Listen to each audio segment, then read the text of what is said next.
Fifth Helmet Books presents Presidential, America's Great Non Sequitur by Otis Adams, with a foreword by Big Bird, read by the author.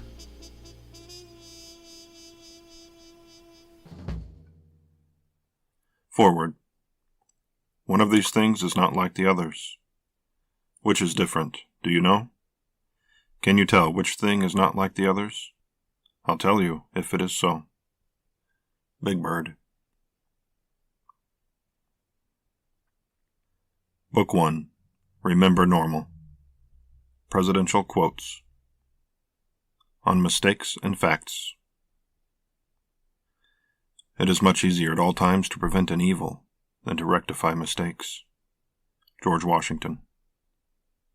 Facts are stubborn things, and whatever may be our wishes, our inclinations, or the dictates of our passions, they cannot alter the state of facts and evidence. John Adams. On Independence and Phony Tits. Yesterday the greatest question was decided which ever was debated in America, and a greater perhaps never was nor will be decided among men.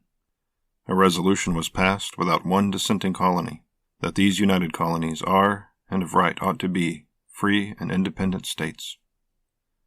John Adams. I moved on her and I failed. I'll admit it. And I did try and fuck her. She was married. I moved on her like a bitch, but I couldn't get there. And she was married. She's now got the big phony tits and everything. Donald Trump. A pen is certainly an excellent instrument to fix a man's attention and to inflame his ambition. John Adams. You will never be alone with a poet in your pocket. John Adams. Despite the constant negative press covfefe, Donald Trump.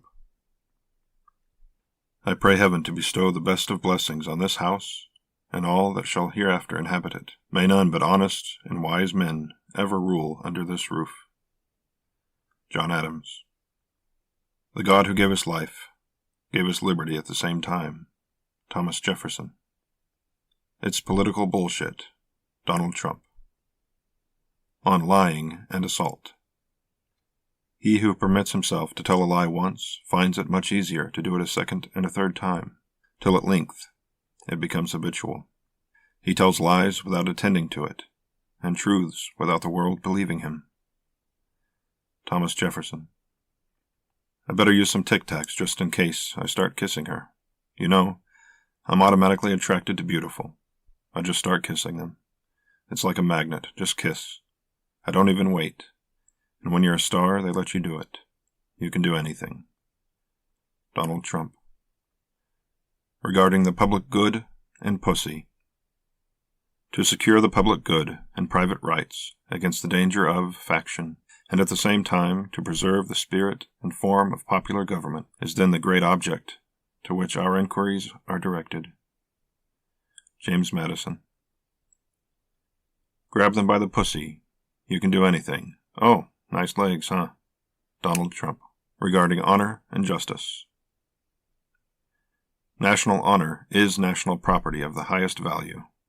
James Monroe. I cannot ask of heaven success, even for my country, in a case where she should be in the wrong. And in Latin, let justice be done, though heaven may perish. May our country be always successful, but whether successful or otherwise, always right. John Quincy Adams. Honor and Justice. General John J. Pershing took 50 bullets, and he dipped them in pig's blood, and he had his men load his rifles, and he lined up the 50 people, and they shot 49 of those people. And the 50th person, he said, you go back to your people, and you tell them what happened. And for 25 years, there wasn't a problem. Donald Trump. Regarding science. Science has helped transform the United States into the most productive nation in the world. Now and in the years ahead, we need more than anything else the honest and uncompromising common sense of science. Science means a method of thought. That method is characterized by open-mindedness, honesty, perseverance, and above all, by an unflinching passion for knowledge and truth. When more of the people of this world have learned the ways of thought of the scientists, we shall have better reason to expect lasting peace and a fuller life for all. Harry S. Truman. Supposing we hit the body with a tremendous, whether it's ultraviolet or just powerful light, and then I said supposing you brought the light inside the body, which you can do, either through the skin or in some other way, and then I see the disinfectant. It knocks COVID-19 out in a minute. 1 minute. And is there a way we could do something like that, by injection? Inside, or almost a cleaning, because you see it gets on the lungs, and it does a tremendous number on the lungs. You're going to have to use medical doctors, but it sounds interesting to me. Donald Trump. Knowledge will forever govern ignorance, and a people who mean to be their own governors must arm themselves with the power which knowledge gives. James Madison. I would like you to speak to the medical doctors and see if there's any way that you can apply light and heat to cure COVID-19. You know, maybe you can, maybe you can't. I'm not a doctor, but I'm a person that has a really good you-know-what. Points to his own head. Donald Trump. I'm still here, and I tested very positively for COVID-19, in another sense. Yeah, I tested positively toward the negative. So, no. I tested perfectly this morning, meaning I tested negative. But that's a way of saying it, positively toward the negative. Donald Trump. Environmentally friendly light bulbs can cause cancer. Be careful. Donald Trump. Healthy young child goes to the doctor, gets pumped with massive shot of vaccines. Doesn't feel good and changes. Autism. Donald Trump. Not only are wind farms disgusting looking, but even worse, they are bad for people's health. Donald Trump. The concept of global warming was created by the Chinese in order to make U.S. manufacturing non-competitive. Donald Trump. In assuming her station among the civilized nations of the earth, it would seem that our country had contracted the engagement to contribute her share of mind, of labor, and of expense to the improvement of those parts of knowledge which lie beyond the reach of individual acquisition, and particularly the geographical and astronomical science.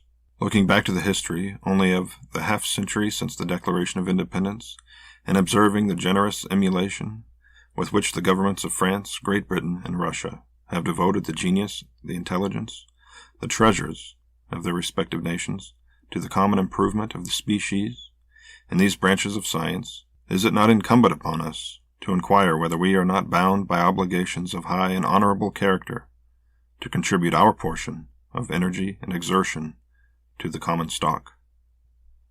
John Quincy Adams. We choose to go to the moon in this decade and do the other things, not because they are easy, but because they are hard. Because that goal will serve to organize and measure the best of our energies and skills. Because that challenge is one that we are willing to accept, one we are unwilling to postpone, and one we intend to win. John F. Kennedy. The reason we are here is to talk about the superconducting supercollider, as you've probably guessed already. At first I was a little nervous, addressing so many distinguished scientists on a subject of such complexity. The fact is, I envy the students here today, because they exist in a world that seems to put no limits on imagination. Outer space used to be called the final frontier, but today we have begun to tap another frontier, inner space. I think one of the reasons I've always had such little patience for those who talk about the limits of growth is that in my lifetime I've seen those limits shattered again and again by questing minds. It is our responsibility to the next generation to keep America a place where we can dream big dreams and then make them real. Ronald Reagan. I hold science in proper esteem. Today I have invited some of the smartest people in the country, some of the most imaginative and effective researchers in the country, some very smart people, to talk about the challenge that I issued in my State of the Union address, to grow our economy, to create new jobs, to reignite a rising, thriving middle class by investing in one of our core strengths, and that's American innovation. We've been a nation of dreamers and risk-takers, people who see what nobody else sees sooner than anybody else sees it. We do innovation better than anybody else. We don't just attract the best scientists or the best entrepreneurs. We also continually invest in their success. The next great American project we're calling the Brain Initiative. As humans, we can identify galaxies light years away. We can study particles smaller than an atom. But we still haven't unlocked the mystery of the 3 pounds of matter that sits between our ears. Barack Obama. In order to fulfill my solemn duty to protect America and its citizens, the United States will withdraw from the Paris Climate Accord. Thank you. Donald Trump. One of the problems a lot of people like myself, we at very high levels of intelligence, but we're not necessarily such believers in climate change, as to whether it's man-made, and whether or not its effects you're talking about are there. I don't see it. Donald Trump. 2 years old, 2.5 years old, beautiful child, went to have a vaccine and came back. A week later, got a tremendous fever, got very, very sick. Now is autistic. Donald Trump. As long as the ancient enemies are rampant in the world, illiteracy, ignorance, disease, poverty, and war, there's much for government to do. Lyndon B. Johnson. I never understood wind. You know, I know windmills very much. I've studied it better than anybody I know. They say the noises cause cancer. Donald Trump. Donald Trump. Freedom of the press.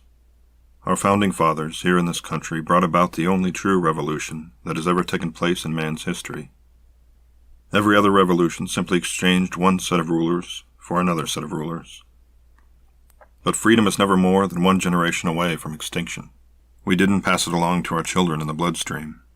The only way they can inherit the freedom we have known is if we fight for it, protect it, defend it, and then hand it to them with the well-taught lessons of how they in their lifetime must do the same. And if you and I don't do this, we may well spend our sunset years telling our children and our children's children what it once was like in America when men were free. Ronald Reagan. The fake news media, the New York Times, NBC News, ABC, CBS, CNN, is not my enemy. It is the enemy of the American people. With all of the fake news coming out of NBC and the networks, at what point is it appropriate to challenge their license? Bad for country. Donald Trump. I really think the news media doesn't like our country. I really believe that. Donald Trump. If a nation expects to be ignorant and free in a state of civilization, it expects what never was and never will be. Where the press is free and every man able to read, all is safe. Thomas Jefferson. We believe very strongly in preserving the right to differ in this country and the right to dissent. If I have done a good job of anything since I've been president, it's to ensure that there are plenty of dissenters. There's not a person in this press corps that can't write what he wants to write, and I want to protect that. Lyndon B. Johnson. Any negative polls are fake news, just like the CNN, ABC, NBC polls in the election. Donald Trump. Trust me. Donald Trump. Regarding walls. Come here to this gate, Mr. Gorbachev. Open this gate. Mr. Gorbachev, tear down this wall. Ronald Reagan. I will build a great, great wall on our southern border, and I will make Mexico pay for that wall. Mark my words. Donald Trump. On coming to America. We came to America, either ourselves or in the persons of our ancestors, to better the ideals of men, to make them see finer things than they had seen before, to get rid of the things that divide, and to make sure of the things that unite. Woodrow Wilson. The bosom of America is open to receive not only the opulent and respectable stranger, but the oppressed and persecuted of all nations and religions, whom we shall welcome to a participation of all our rights and privileges. George Washington. I'm disturbed by the debate that's taking place because I think it undermines the goodness of America. It doesn't recognize the valuable contribution that immigrants make to our society. George W. Bush. When Mexico sends its people, they're not sending the best. They're not sending you. They're sending people that have a lot of problems, and they're bringing those problems with us. They're bringing drugs, They're rapists. Donald Trump. Donald J. Trump is calling for a total and complete shutdown of Muslims entering the United States. Donald Trump. Switching away from this current system of lower-skilled immigration and instead adopting a merit-based system, we will have so many more benefits. Donald Trump. Why are we having people from all these shithole countries come here? Why do we need more Haitians? Take them out. We should have more people from places like Norway. Donald Trump. People coming from Haiti all have AIDS. Nigerian immigrants would never go back to the huts in Africa, and Afghanistan is a terrorist haven. Donald Trump. We have no country without borders. We have some bad hombres here, and we're going to get them out. Donald Trump. On race relations. We're all part of one American family. We are united in common values, and that includes belief in equality under the law, basic respect for public order, and the right to peaceful public protest. A reverence for the dignity of every single man, woman, and child among us. Barack Obama. At times it seems like the forces pulling us apart are stronger than the forces binding us together. Argument turns too easily into animosity. Disagreement escalates too quickly into dehumanization. Too often we judge other groups by their worst examples, while judging ourselves by our best intentions. This has strained our bonds of understanding and common purpose. But to renew our unity, we only need to remember our values. George W. Bush. I think sometimes the black may think they don't have an advantage or this and that. I've said on one occasion, even about myself, if I were starting off today, I would love to be a well-educated black, because I really believe they do have an actual advantage. Donald Trump. Speaking about the white supremacist Charlottesville attack of August 12, 2017. I think there's blame on both sides. You had a group on one side that was bad. You had a group on the other side that was also very violent. Nobody wants to say that. I'll say it right now. Donald Trump. On accountability. I agree with those who have said that in my first statement after I testified, I was not contrite enough. I don't think there is a fancy way to say that I have sinned. It is important to me that everybody who has been hurt know the sorrow I feel is genuine. I have asked all for their forgiveness. Bill Clinton. I let down my friends. I let down the country. I let down our system of government. The dreams of all those young people that ought to get into government, that'll think it's all too corrupt and all the rest. Most of all, I let down an opportunity that I would have had for 2.5 more years to proceed on great projects and programs for building a lasting peace. Richard Nixon. You've got to deny, and push back on these women. If you admit to anything, any culpability, then you're dead. That was the big mistake you made. You didn't come out, guns blazing, and just challenging them. You showed weakness. You've got to be strong. You've got to be aggressive. You've got to push back hard. You've got to deny anything that's said about you. Never admit. Donald Trump. The buck stops here. Harry S. Truman. The buck stops with everybody. Donald Trump.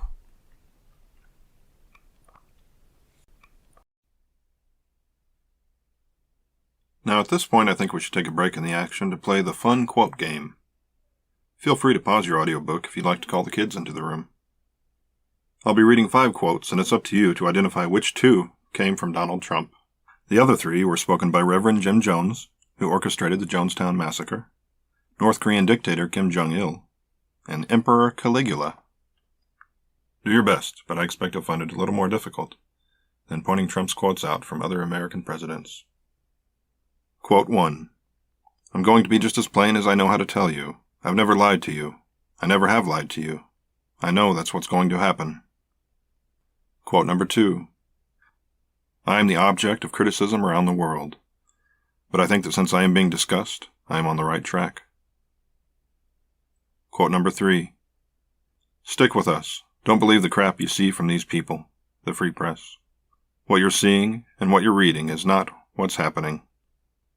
Number 4. Let them hate me as long as they fear me too. Number 5. Real power is fear. All right, gather your score sheets. The answers to the fun quote game are as follows. Quote number 1 came from Reverend Jim Jones. Quote number 2 came from Supreme Leader Kim Jong-il. Quote number 3 came from President Donald Trump. Quote number 4 came from Emperor Caligula. And quote number 5 came from President Donald Trump. Regarding professional wrestling. Let me put it very simply, Vince McMahon. I'm taller than you. I'm better looking than you. I think I'm stronger than you. And I'm here to challenge you to a match at WrestleMania. Donald Trump. You know what, Vince? I doubt that. I doubt that very much. I think Bobby is going to kick your guy's ass. Donald Trump. On maturity and grace. By the way, I don't like this mic. Whoever the hell bought this mic system, don't pay that son of a bitch that put it in. The stupid mic keeps popping. You hear that, George? Don't pay them. I believe in paying, but when somebody does a bad job, like this stupid mic, don't pay the bastard. Donald Trump. What's the difference between a wet raccoon and Donald J. Trump's hair? A wet raccoon doesn't have $7 billion fucking dollars in the bank. Donald Trump. It's like in golf. A lot of people are switching to these really long putters. Very unattractive. It's weird. I hate it. I am a traditionalist. I have so many fabulous friends who happen to be gay, but I am a traditionalist. Donald Trump. Look at those hands. Are they small hands? He referred to my hands. If they're small, something else is small. I guarantee you there's no problem. Donald Trump. Regarding America's place in the world. And that's about all I have to say tonight, except for one thing. The past few days, when I've been at the window upstairs, I've thought a bit of the shining city upon a hill. The phrase comes from John Winthrop, who wrote it to describe America as he imagined. I've spoken of the shining city all my political life, but I don't know if I quite communicated what I saw when I said it. In my mind, it was a tall, proud city built on rocks stronger than oceans, windswept, God-blessed, and teeming with people of all kinds, living in harmony and peace. Her glow is held steady no matter what storm. She's still a beacon, still a magnet for all who must have freedom. Ronald Reagan. Let every nation know, whether it wishes us well or ill, that we shall pay any price, bear any burden, meet any hardship, support any friend, oppose any foe, to assure the survival and the success of liberty. This much we pledge, and more. John F. Kennedy. My administration had accomplished almost more than any administration in the history of our country.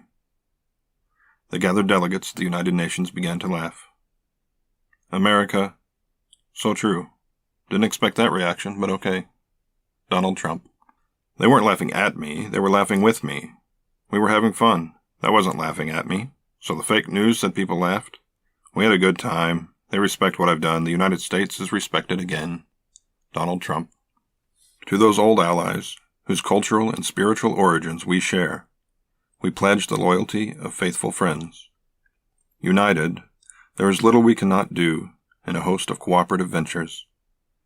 Divided, there is little we can do, for we dare not meet a powerful challenge at odds and split asunder. John F. Kennedy. Germany is totally controlled by Russia because they will be getting 60 to 70% of their energy from Russia in a new pipeline. Donald Trump. What good is NATO? Donald Trump. Canadian Prime Minister Trudeau is very dishonest and weak. Donald Trump. I think the European Union is a foe. Donald Trump. Do you think Putin will be going to the Miss Universe pageant in November in Moscow? If so, will he become my best friend? Donald Trump. I like Prime Minister Trudeau, but he shouldn't have done that. That was a mistake that's going to cost him. Donald Trump. I would have done it much differently. I actually told Theresa May, the British Prime Minister, how to do it, but she didn't agree. She didn't listen to me. The deal she is striking on Brexit is not the deal people voted on. They have a lot of resignations. A lot of people don't like it. It will definitely impact trade with the United States in a negative way. Donald Trump. I think what's happened in Europe is a shame. The immigration. Allowing the immigration to take place in Europe is a shame. It changed the fabric of Europe. Unless you act very quickly, it's never going to be what it was. And I don't mean that in a positive way. Very, very sad. Donald Trump. I drop a 25% tax on China. Listen, you motherfuckers, we're gonna tax you 25%. Donald Trump. China is ripping the shit out of the sea. Donald Trump. For more than 70 years, presidents of both parties believed that American security and prosperity were directly tied to the success of freedom in the world, and they knew that the success depended in large part on U.S. leadership. This mission came naturally, because it expressed the DNA of American idealism. George W. Bush.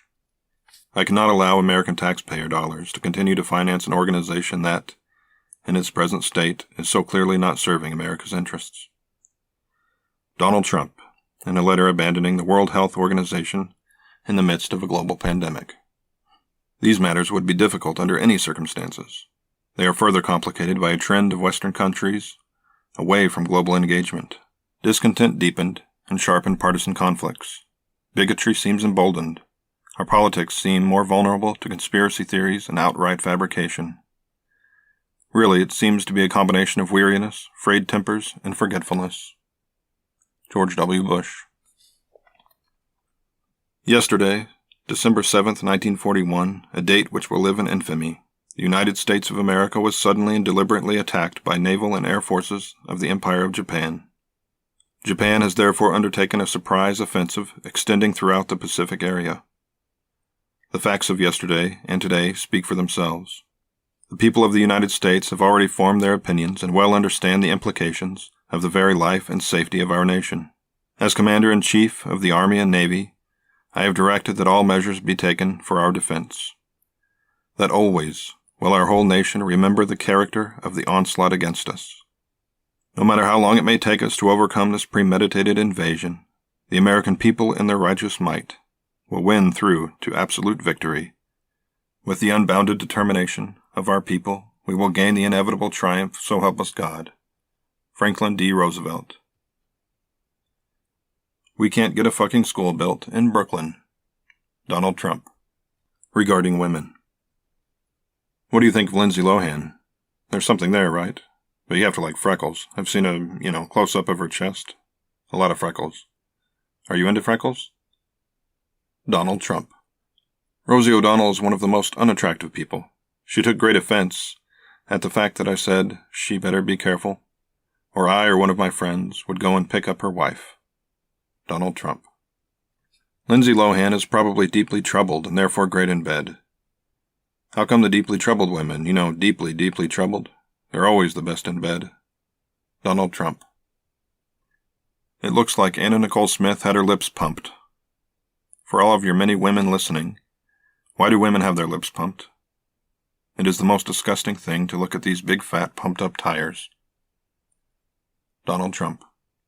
You could see there was blood coming out of her eyes, blood coming out of her wherever. Donald Trump. If I were running The View, I'd fire Rosie O'Donnell. I'd look at her right in that fat, ugly face of hers. I'd say, Rosie, you're fired. Donald Trump. It doesn't really matter what they write, as long as you've got a young and beautiful piece of ass. Donald Trump. I think the only difference between me and other candidates is that I'm more honest and my women are more beautiful. Donald Trump. Although she does have a very nice figure. I've said that if Ivanka weren't my daughter, perhaps I'd be dating her. Donald Trump. Heidi Klum. Sadly, she's no longer a 10. Donald Trump. Even a race against Obama, she was favored to win and she got schlonged. She lost. Donald Trump. Another time for choosing. Prior to Trump's nomination, former Republican nominee Mitt Romney delivered a speech imploring Republicans not to choose Trump.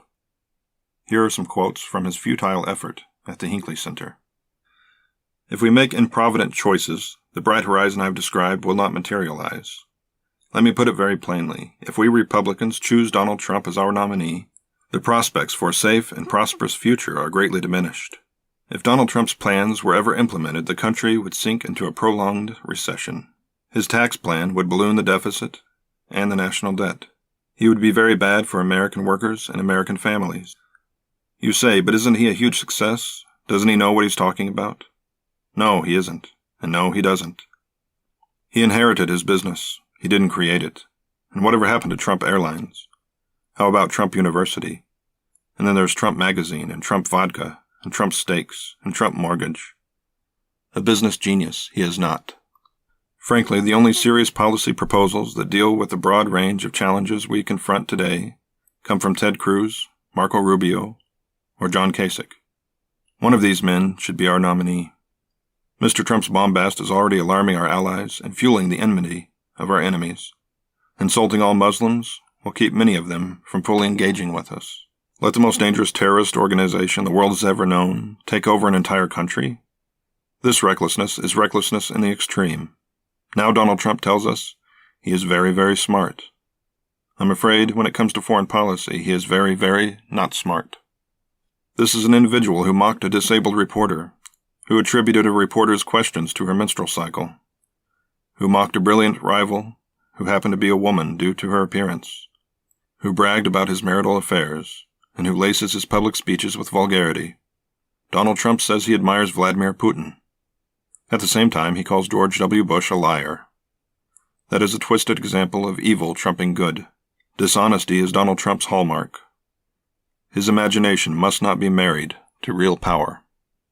Regarding charity, the Donald J. Trump Foundation, unlike most foundations, never paid fees, rent, salaries, or any expenses. 100% of the money goes to wonderful charities. Donald Trump. I gave millions of dollars to Donald J. Trump Foundation, raised or received millions more, all of which is given to charity, and media won't report it. Donald Trump.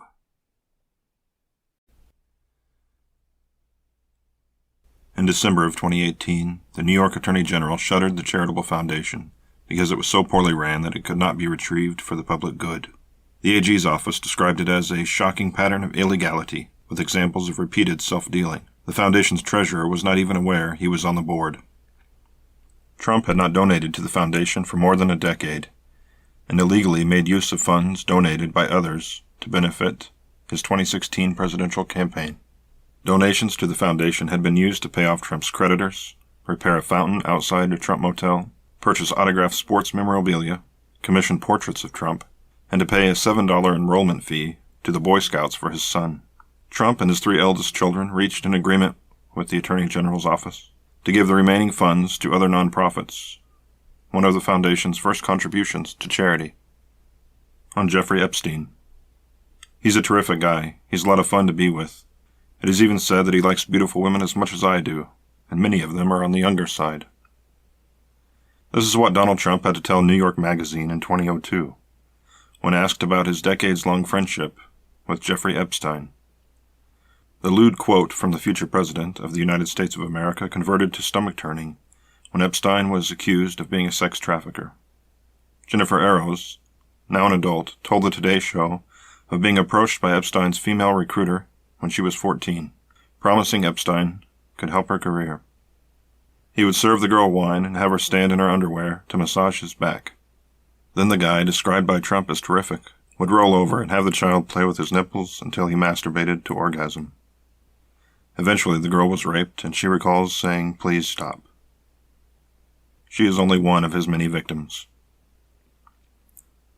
An example of Trump and Epstein's shared debauchery was brought to light by the New York Times. George Horany, a Florida businessman, was instructed to organize a party at Trump's Mar-a-Lago resort. It would be a calendar girl party, with 28 women flying in.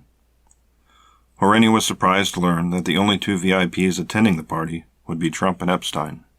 President Bill Clinton also knew Epstein. The two worked together in some degree on Clinton's charitable foundation, and the former president was loaned the use of Epstein's jet to fly to Africa, Europe, and elsewhere. To date, no evidence has surfaced showing that Clinton's relationship with Epstein was anything beyond professional. Trump reportedly considered using Bill Clinton's interactions with Epstein to damage Hillary Clinton's campaign for president, but apparently decided against it. A good choice, since there are no known Clinton-Epstein calendar girl parties, and Clinton's public comments have to do with Epstein's efforts to help the charitable foundation combat AIDS in Africa, and reveal no knowledge of Epstein's attraction to beautiful women on the younger side. Trump's involvement in the Epstein saga deepens. His labor secretary, Alex Acosta, fought off accusations of prosecutorial malfeasance for his role a decade before. When Epstein faced charges in 2008, Acosta was the U.S. attorney who stepped in and offered him a deal of a lifetime, according to the Miami Herald, who contacted over 60 women and girls who say Epstein abused them.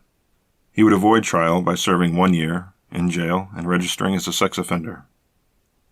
Trump claimed to support Acosta in the early days, but the Labor Secretary soon became the 68th to leave the Trump White House. The self-proclaimed party of family values continued to stand with President Trump. America's prisoners of war. The situation of our people held by the Japanese is of the greatest concern to us all. Franklin D. Roosevelt. I knew it was going to be a fairly dangerous mission because the day before, our air group had flown over Chichijima and we'd encountered a fair amount of flak. So I knew it was going to be tough. But this is what our duty was, no question about it. I saw that I couldn't possibly fly this plane back to the ship. When I saw the flame going along the wing, I said I better get out of here. I was just very lucky the submarine was there, because as I said, the fleet was going south, and if somebody didn't pick me up, I would have been captured and killed. They were very brutal on Chichijima. You worry about your men who didn't get out of the plane, and I always wondered why was I spared when 2 friends in the plane with me were killed. I don't know the answer. George H.W. Bush. Senator John McCain is not a war hero. He's a war hero because he was captured. I like people who weren't captured. Donald Trump. I mean, he was captured. Does being captured make you a hero? I don't know. I'm not sure. Donald Trump. The Reconciler-in-Chief. Let us restore the golden rule to our political process. Let brotherly love purge our hearts of suspicion and hate. Gerald Ford. We need compromise. We've had dissension. We need harmony. We've had a chorus of discordant voices. There's grown a certain divisiveness. We've seen the hard looks and heard the statements in which not the other's ideas are challenged, but each other's motives. Our great parties have too often been far apart and untrusting of each other. George H.W. Bush. This is a fact. The final lesson of Vietnam is that no great nation can long afford to be sundered by a memory. A new breeze is blowing, and the old bipartisanship must be made new again. To my friends, and yes, I do mean friends, and the loyal opposition, and yes, I do mean loyal, I'm putting out my hand. The American people await action. They didn't send us here to bicker. They ask us to rise above the merely partisan. George H.W. Bush. I want this country to show the world what we know to be true, that we are not just a collection of red states and blue states. We are still the United States of America. That's what we're fighting for. That's what we're pushing for. Barack Obama. Following 9/11, I saw a great nation rise as one to honor the brave, to grieve with the grieving, and to embrace unavoidable new duties.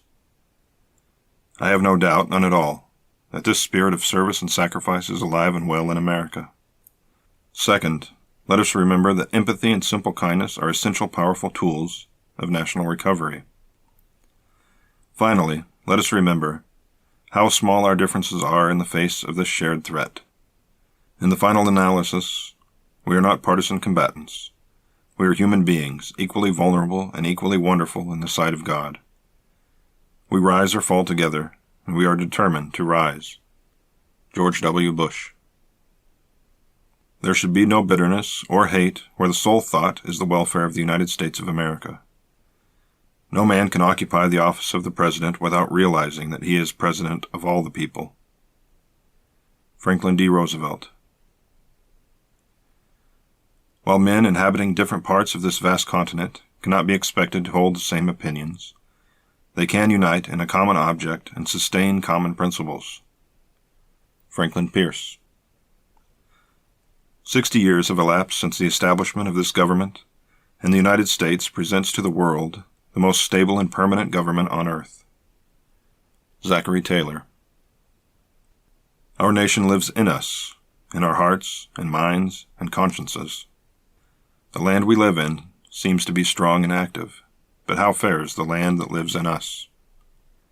Grover Cleveland. America consists of all of us, and it can consist of all of us only as our spirits are banded together in a common enterprise. That common enterprise is the enterprise of liberty and justice and right. Woodrow Wilson.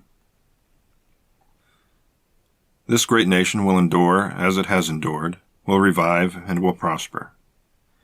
The only thing we have to fear is fear itself, which paralyzes needed effort to convert retreat into advance. Franklin D. Roosevelt. What we call foreign affairs is no longer foreign affairs, it's local affairs. Whatever happens in Indonesia is important to India. The world must learn to work together, or finally, it will not work at all. Dwight D. Eisenhower. The Divider-in-Chief. You are a pussy. Donald Trump. Truly weird Senator Rand Paul of Kentucky reminds me of a spoiled brat without a properly functioning brain. He was terrible at debate. Donald Trump. Frank Luntz is a low-class slob who came to my office looking for consulting work, and I had zero interest. Donald Trump. We have nobody in Washington that sits back and says, "You're not going to raise that fucking price." Donald Trump. Sad to see the history and culture of our great country being ripped apart with the removal of our beautiful Confederate statues and monuments. Donald Trump. You gotta see this guy. Trump mocks the handicapped man by going slack-jawed, convulsing and bending his wrist. I don't know what I said. I don't remember. Donald Trump. Donald J. Trump is calling for a total and complete shutdown of Muslims entering the United States. Donald Trump. I'm doing deals and I'm not being accommodated by the Fed. They're making a mistake because I have a guide in my gut that tells me more sometimes than anyone else's brain can ever tell me. Donald Trump. My IQ is one of the highest, and you all know it. Please don't feel stupid or insecure. It's not your fault. Donald Trump. An extremely credible source has called my office and told me that Barack Obama's birth certificate is a fraud. Donald Trump. I've always had a great relationship with the blacks. Donald Trump. Get that son of a bitch off the field right now. He's out. He's fired. He's fired. Donald Trump, regarding football players kneeling for Black Lives Matter. If you don't support me, you're going to be so goddamned poor. Donald Trump. Why would America want immigrants from all these shithole countries? Why do we need more Haitians? Take them out. Donald Trump. Mitt Romney never knew how to win. He is a pompous ass who has been fighting me from the beginning. He is bad for Republicans. Donald Trump. The do-nothing Democrats, and they are do-nothing, are declaring their deep hatred and disdain for the American voter. Donald Trump. Republican Governor Matt Bevin is such a pain in the ass. Donald Trump. On greed and arrogance. Like all Americans, I like big things, big prairies, big forests and mountains, big wheat fields, railroads, and everything else. But no people ever yet benefited by riches if their prosperity corrupted their virtue. Teddy Roosevelt. Have we changed as a nation, even in our time? Are we enthralled by material things, less appreciative of the nobility of work and sacrifice? My friends, we are not the sum of our possessions. They are not the measure of our lives. In our hearts we know what matters. We cannot hope only to leave our children with a bigger car, a bigger bank account. We must hope to give them a sense of what it means to be a loyal friend, a loving parent, a citizen who leaves his home, neighborhood, and town better than he found it. And what do we want the men and women who work with us to say when we're no longer there? That we were more driven to succeed than anyone around us? Or that we stopped to ask if a sick child had gotten better, and stayed a moment there to trade a word of friendship? George H.W. Bush. My name is Donald Trump. The name is hot, and it sells. Donald Trump. I own everything. Jetliners, golf courses. I own virtually everything. Donald Trump. No matter where I go in the world, people want me, so I have a lot of success. Donald Trump. I believe in bragging about yourself. Donald Trump. The COVID-19 news conference's ratings are through the roof, according to, of all sources, the failing New York Times. Monday Night Football, Bachelor finale type numbers. Sadly, the networks get it for free. Donald Trump. I could stand in the middle of Fifth Avenue and shoot somebody, and I wouldn't lose voters. Donald Trump.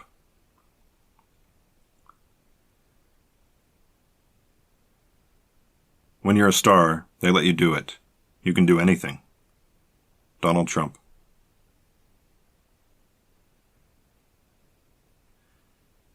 And we know that when we lose sight of our ideals, it is not democracy that has failed. It is the failure of those charged with preserving and protecting democracy. George W. Bush.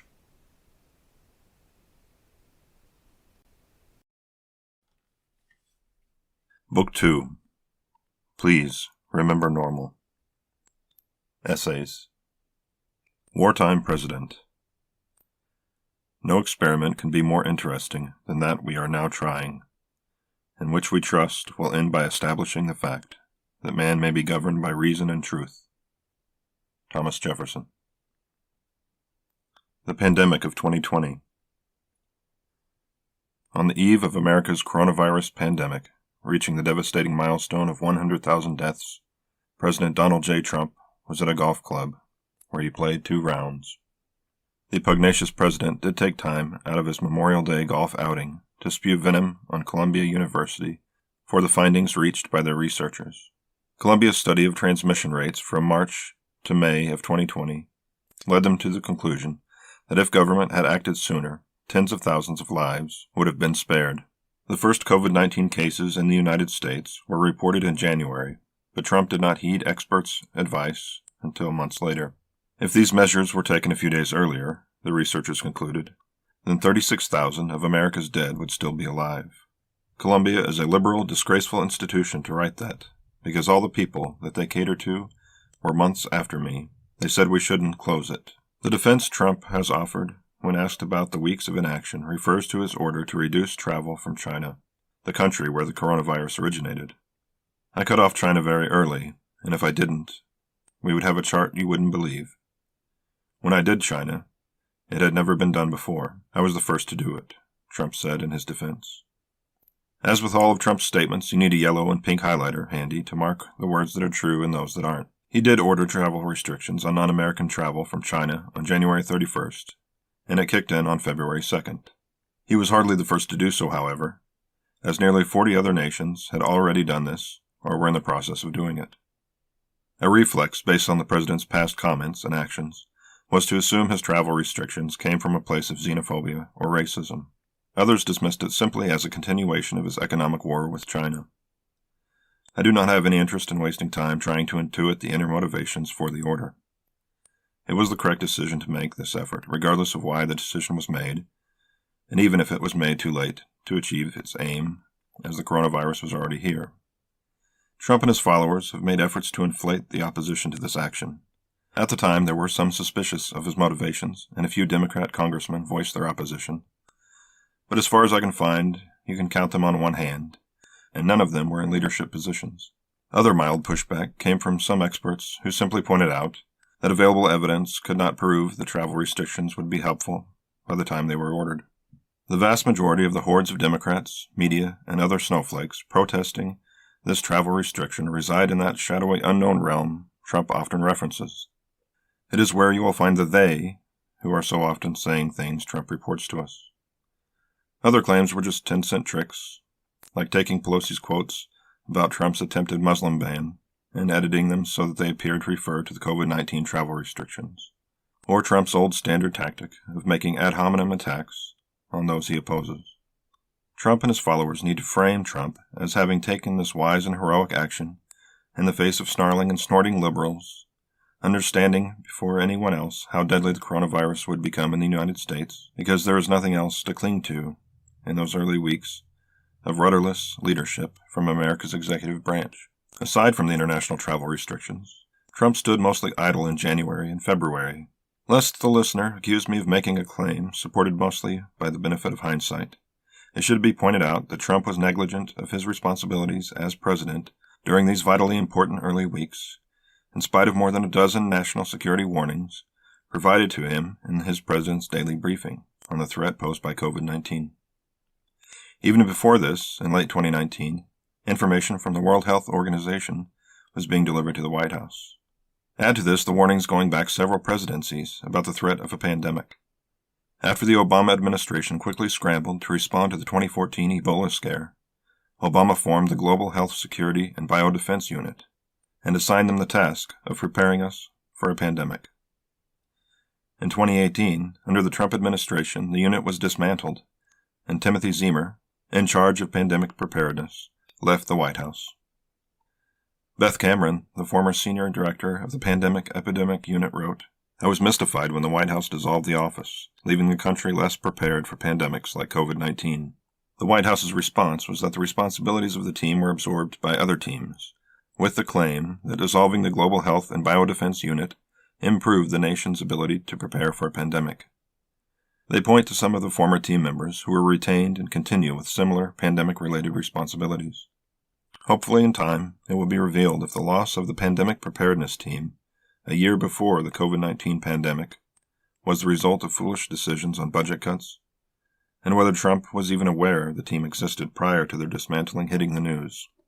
It's quite possible that it was the decision of one of his surrogates, like John Bolton, though any powers enjoyed by the president's surrogates flow from the power of the president, with whom responsibility resides.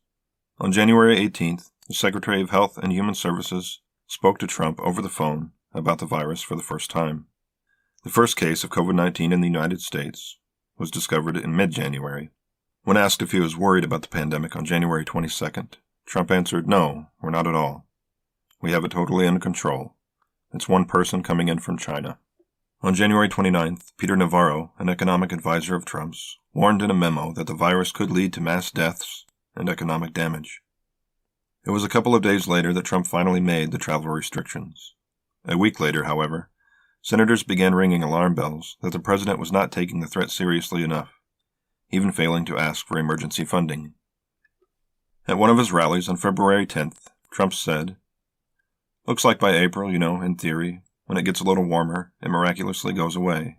I hope that's true, but we're doing great in our country." It leaked from the White House that Trump was furious with Nancy Messonnier, from the National Center for Immunization and Respiratory Diseases, for scaring the public with her February 25th warnings. On February 26th, Trump placed Vice President Mike Pence as leader of the task force, igniting confusion as to what Pence's role would be, and whether this unseated medical experts from their proper positions of influence during a medical crisis. Confusion aside, and even taking into account Pence's frequent stands against science, I was a bit relieved by the idea of the more suitable leader taking on decisions that Trump otherwise would have made. In the end, it amounted to little more than a titular role in the pandemic response. By the end of February, Trump's vacillations began in earnest. From this point, Trump took up the dual effort of reciting the considered advice provided to him by experts while, on the side, feeding flawed arguments to his base with an eye toward the upcoming election. By the end of February, he was making false equivalencies between the yearly flu and COVID-19.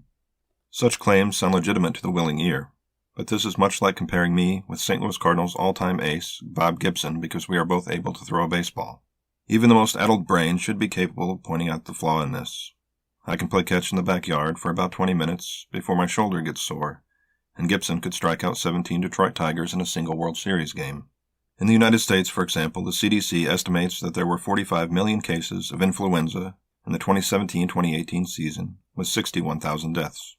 Compare that to numbers of COVID-19, where only 1,700,000 reported cases in the United States have led to over 100,000 deaths to date. The foolish and irresponsible comparisons between the two viruses does not consider the holocaust that would result if COVID-19 cases matched yearly influenza cases. Further, the sinister assumption dangling from this comparison is that since people die from one thing we are familiar with, we should not be too concerned about other people dying from something that's new. Trump knew from experience that his flock rarely fact-checked nor engaged critical thinking when considering anything he says. His followers immediately took their cue and began framing the coronavirus as a new version of the yearly flu, and that it would disappear once spring came to warm the air. By early March, he was undercutting guidance that people maintain distance in order to slow the spread of COVID-19, as well as contradicting his own statements to the press. In his spastic way of speaking, when not reading from a prepared script, Trump said, "You can't be a politician and not shake hands. People come in. When I'll leave, I'll be shaking hands with people. They want to shake your hand. They want to say hello. They want to hug you. They want to kiss you. I don't care. It doesn't. You have to do that." By mid-March, he claimed to have known this would be a pandemic long before experts confirmed it to be one, and touted himself as essentially being a wartime president. When asked what he would say to Americans who are scared, Trump answered, "I'd say you're a terrible reporter. That's what I'd say." Take a few moments to imagine how Obama, George W. Bush, Clinton, George H.W. Bush, Reagan, Carter, or any other president you like would have answered this question about American fears during a time of historic crisis. To my reckoning, Trump's answer falls a bit shy of FDR's "we have nothing to fear but fear itself." As we reached late March, Trump took up the phrase which originated on Fox News, a politically conservative network he is known to watch many hours each week. That phrase was always some version of, "we must not allow the cure to be worse than the disease." Again, Trump's followers accepted their orders and parroted the phrase, which aimed at hacking away at the support for staying home to slow the spread of the coronavirus in favor of exchanging lives for a stronger economy. The effort to protect senior citizens, the population most vulnerable to COVID-19, was also finding surprising opposition in late March.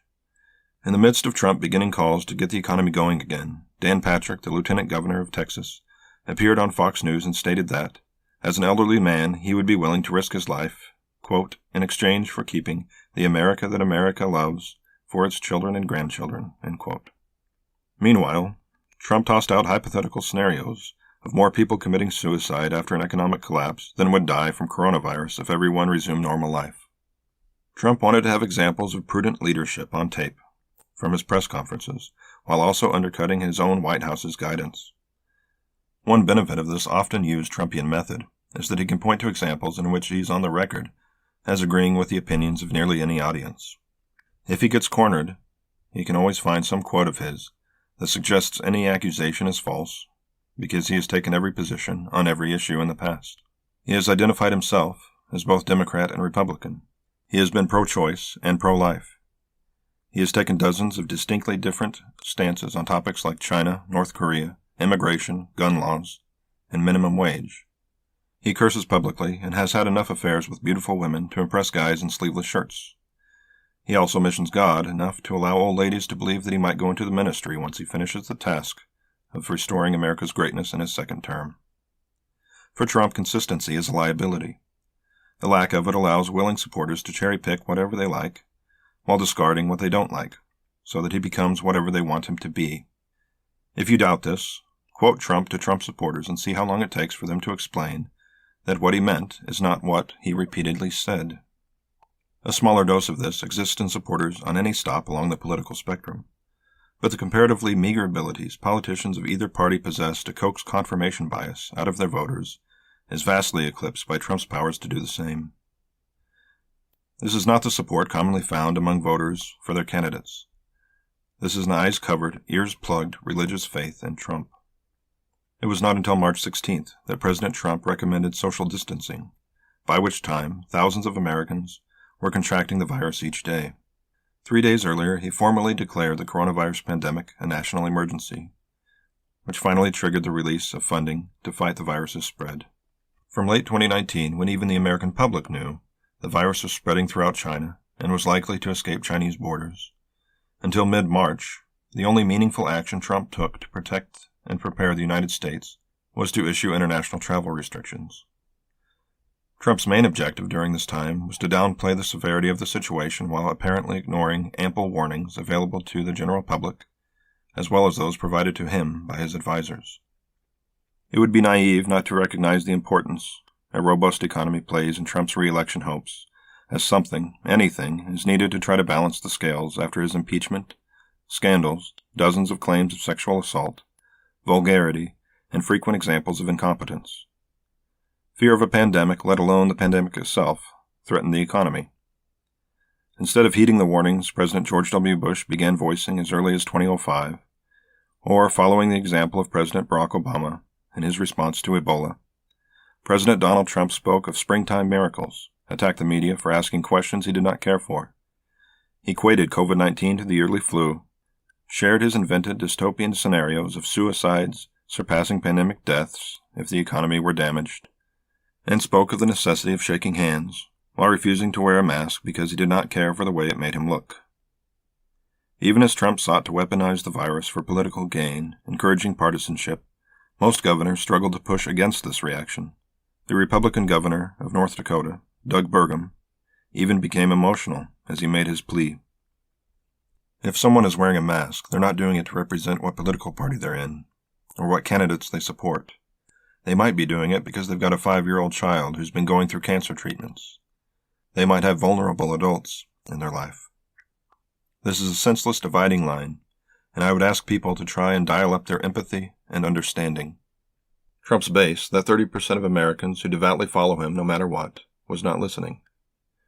They gave no regard to the obvious fact that people not only endangered themselves by failing to take precautions, but endangered all those they came in contact with. They also appeared oblivious to the old maxim, "Your rights end where my nose begins." As his base sometimes does, they mistook behaving like sociopathic fools for demonstrations of patriotism. Telling them they could not go to work unless their jobs were essential, or could not go to church, the beach, or bars, was seen as a violation of their rights as Americans, and they took to the streets in protest, many of them prominently displaying their guns and shouting to intimidate as police looked on, their orders to disperse being ignored. As these protesters demonstrated their ignorance and sent me to a thesaurus in search for an antonym for empathy, they voiced faulty arguments that they learned from Trump while following his example in not wearing masks. Trump nurtured these public protests in anticipation of needing their votes in the 2020 election. In Michigan, for example, the state senators were alarmed to find men with rifles staring down from the state capitol's balcony as protesters below shouted. Many of the senators who owned bulletproof vests quickly fetched them. Instead of encouraging people to show patience and understanding, or urging us to follow the examples set by past generations of Americans who endured far greater hardships without buckling, Trump called for protesters to liberate themselves and described them as very good but angry people who should be negotiated with. As Trump stoked the fires of fear and division in America, which were the driving forces that allowed a game show host to become the leader of the free world in 2016, America's legislative branch joined governors in their attempt to fill the vacuum of leadership left by an impotent White House. Financial hardship was a gargantuan negative consequence of the stay-at-home orders across the United States. An article published by Johns Hopkins University on April 16th reported that 22 million applied for unemployment benefits during the previous 4 weeks, while problems with technology delayed millions of stimulus checks approved by a bipartisan Congress. As economists wrestled with the differences between downturns like the Great Recession or Great Depression, where there was a collapse in demand, and the current situation brought on by COVID-19, where there is a collapse in supply, the two houses of Congress enjoyed a brief ceasefire between the two parties to organize relief.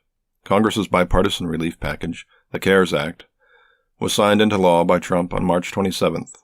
The $2 trillion package was designed to provide the aforementioned stimulus checks to households across the country while making funds available to businesses and local governments to ease the blow of stay-at-home orders.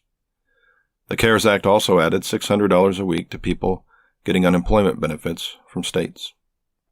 While the dispersal of the funds was far from seamless, the CARES Act does represent a powerful example of how Republicans and Democrats can join together to swiftly respond to an unprecedented issue like American workers being ordered to stay home. Trump just as swiftly led the march back to partisan normalcy. "I'm sure people will be very happy to get a big, fat, beautiful check, and my name is on it," Trump beamed. Previously, he had denied that his name would be on the checks, apparently thinking this would require him to individually apply his Sharpie scrawl to each check. "Me? Sign? No, there's millions of checks. I'm going to sign them? No." It would seem that he was later informed by advisors that the United States government had access to a printing press, and he changed his mind. Officials from the Treasury Department warned that adding Trump's name to checks could delay their reaching Americans. This concern was dismissed and denied by the White House. They added in print economic impact payment, President Donald J. Trump, in the memo line to avoid challenges on the legality of the unprecedented and baldly political move of placing a president's signature on a stimulus check.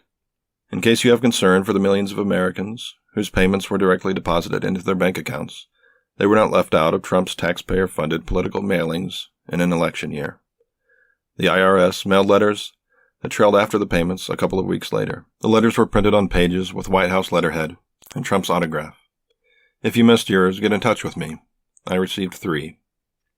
Partisan politics continued to resurface when it was suggested that an obvious way to safeguard against a spike in COVID-19 cases after the upcoming election would be to allow for mail-in ballots on a broad scale. Many Republicans, who tend to benefit the most from low voter turnout, opposed this. Trump, alarmed by the idea of tens of millions of people being able to vote with ease from their home, while there was a perfectly good coronavirus offering to suppress the turnout, took to Twitter, the favorite social media outlet of both middle school girls and our current president. There is no way, zero, Trump warned, that mail-in ballots will be anything less than substantially fraudulent.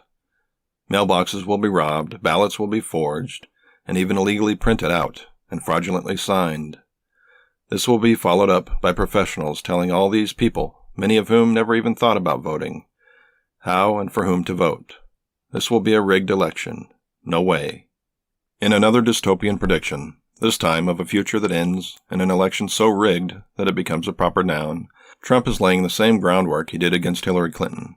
Just in case he loses, he wants to be able to claim it was the result of voter fraud, and that he is the rightful president. This is a wildly irresponsible thing to do, as many of the eternally adolescent people in his base are not opposed to violence, and are tremendously vulnerable to being manipulated by Trump and his ilk. These messages mark the first time that Twitter made the decision to add their fact-check stamp to one of Trump's posts, though he has offered scores of opportunities to do so. The link sends Twitter users to a page that explains that there is no evidence indicating that mail-in ballots lead to voter fraud. Trump, always irked by fact-checkers, responded with vigor. Twitter is now interfering in the 2020 presidential election. Twitter is completely stifling free speech, and I, as president, will not allow this to happen. Later, he escalated the threat with, "We will strongly regulate or close them down before we can ever allow this to happen." Combining accusations like this with claims such as, "I have the ultimate authority," when somebody is the president of the United States, the authority is total, and that's the way it's got to be. The suspicion that Trump might not be counted among our finest constitutional scholars begins to grow. Add to this reports that Trump said it's like reading a foreign language, after struggling to read aloud from our founding documents for an HBO special which featured several presidents and judges. To clarify, the First Amendment shields the press and individuals from Congress's powers by refusing Congress the authority to pass laws that restrict free speech. Twitter's use of fact-checking links on their own internet platform is no more a violation of the First Amendment than my grandmother's rule that you are not allowed to curse in her house. Twitter responded to these threats by tagging another of Trump's posts because it violated the Twitter rules about glorifying violence. The posts in question provide another example of when the nation needed a president to behave in a presidential way. After another black man, George Floyd, was unjustifiably killed by American police, this time in Minnesota, Trump did not attempt to calm and reconcile the people of Minneapolis, while showing confidence in our justice system's ability to judge the case. Instead, he threw gasoline on the fire. He called angry crowds by the racially drenched word thugs in all caps. He finished the tweet as though he sees himself as a character in a 1990s action movie, with the catchphrase, "When the looting starts, the shooting starts." It was this macho threat of violence that Twitter felt violated their policy. The phrase, "When the looting starts, the shooting starts," is another piece of evidence that Trump habitually makes not-so-veiled signals to white supremacists to garner their support. The phrase was popularized by George Wallace in the 1960s. If you do not recall Wallace's name, you might have heard his most famous speech in which he said, "In the name of the greatest people that have ever trod this earth, I draw the line in the dust and toss the gauntlet before the feet of tyranny, and I say segregation now, segregation tomorrow, and segregation forever." Let us send this message back to Washington.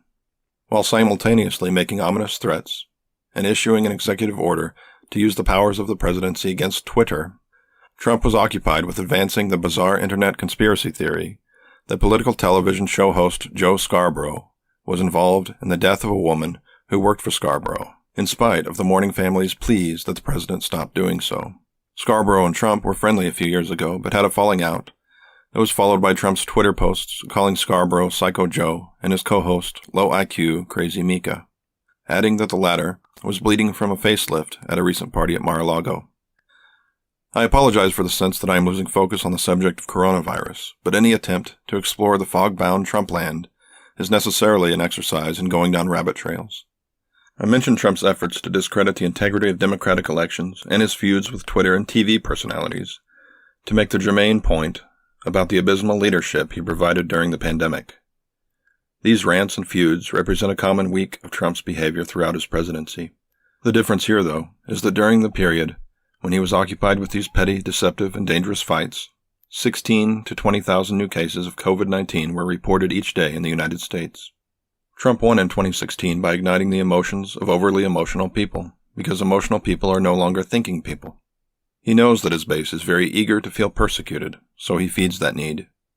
He equates the age-old practice of fact-checking politicians with First Amendment-violating censorship.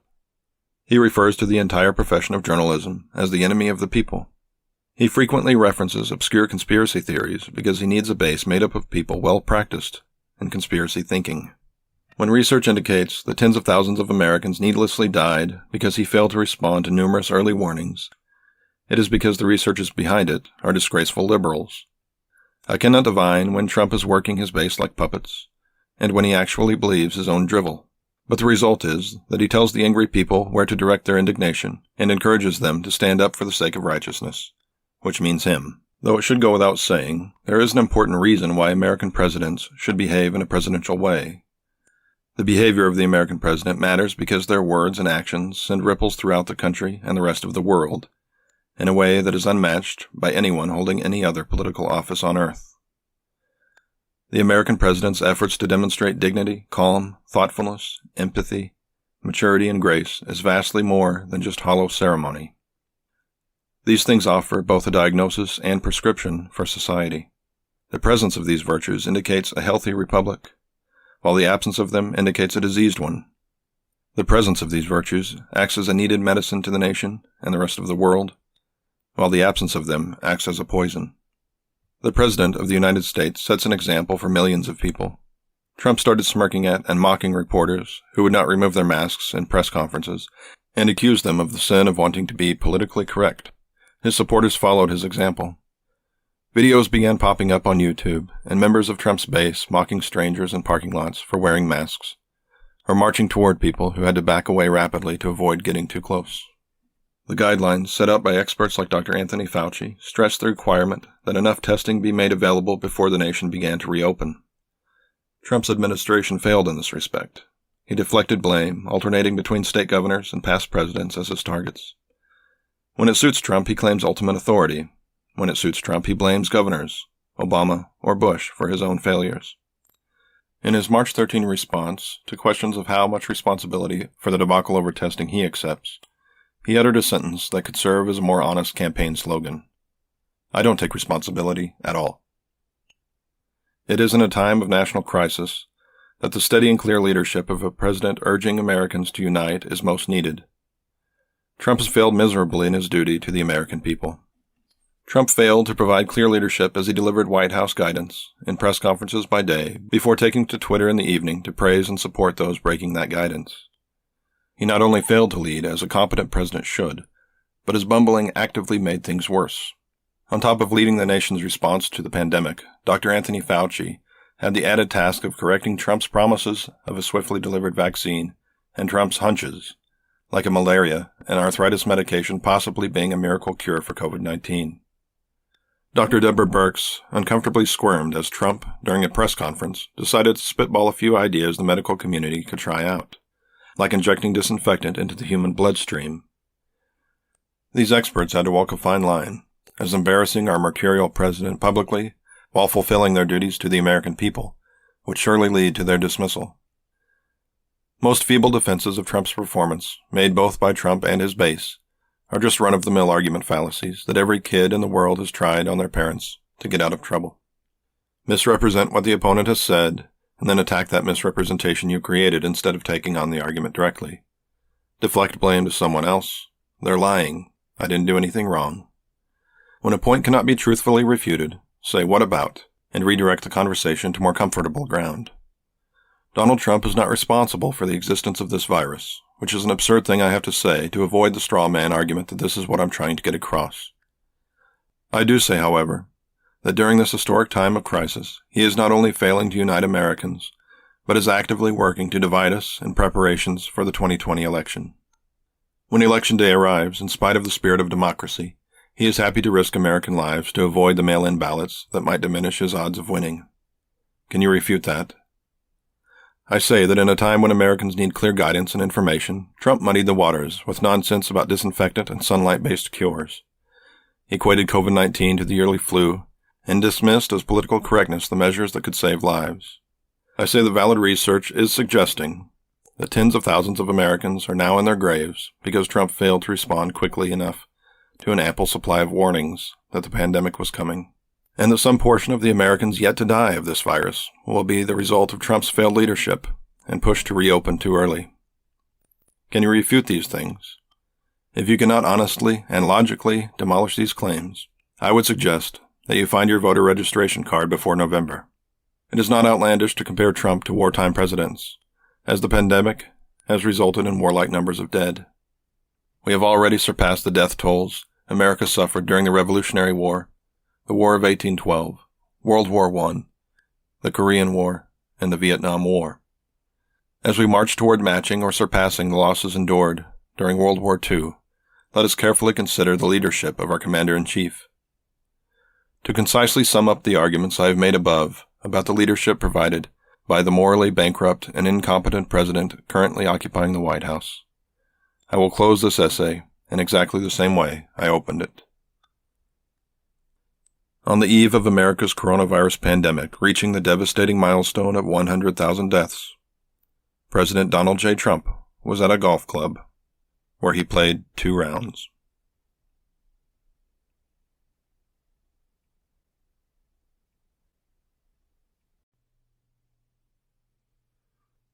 American Grifter. The Mueller Report. Wouldn't it be interesting if the conduct and demeanor of the President and Bob Mueller were flipped in a Freaky Friday-esque sort of way? Imagine a dignified President Trump making little comment, not wanting to hinder the investigation while it was still ongoing. Well, I certainly understand the media's interest in my point of view, but I believe it would be inappropriate for me to make any comments or do anything that might be reasonably perceived as an effort to influence the outcome of the investigation. Imaginary Trump would say. Such actions would be the behavior of a guilty man, in my view. I have a great deal of well-earned trust in the Justice Department and the good people who have dedicated their lives to that noble profession. Beyond this, I'll make no comment until Mr. Mueller's report is concluded. Now, imagine Bob Mueller sitting in bed at 2 a.m., cheeks stuffed with half-masticated chocolate-covered cherries, while he watches cable news. Then he decides it's time for his 9th tweet of the day. Collusion. You better tape your asses shut, 'cause here I come, and I got big hands, if you know what I'm saying. Big hands. No problem with my hands, trust me. Little Pence better iron his president panties, 'cause crooked Trump is on his way out. So sad. #AssTape. Folks who supported Mueller's appointment to the task of heading the investigation might be concerned with his behavior. They might even begin thinking they made the wrong choice in supporting him for such a crucial job, as it occurred to them that daily examples of incompetence might just be symptoms of an underlying case of incompetence.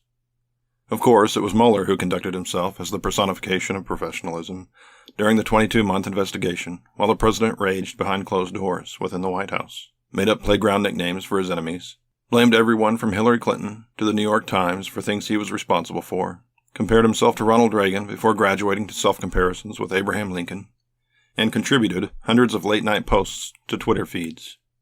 A frat boy chugging corn whiskey could not beat Trump when it comes to being a vulgar narcissist who has yet to emerge from adolescence.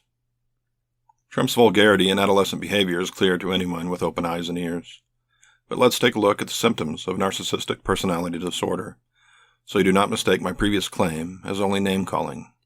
It was on an evening walk in 2016 with a friend of mine that I was first made aware of how closely the description of the disorder describes Trump. My friend has graduate degrees in psychology and works with people dealing with addiction.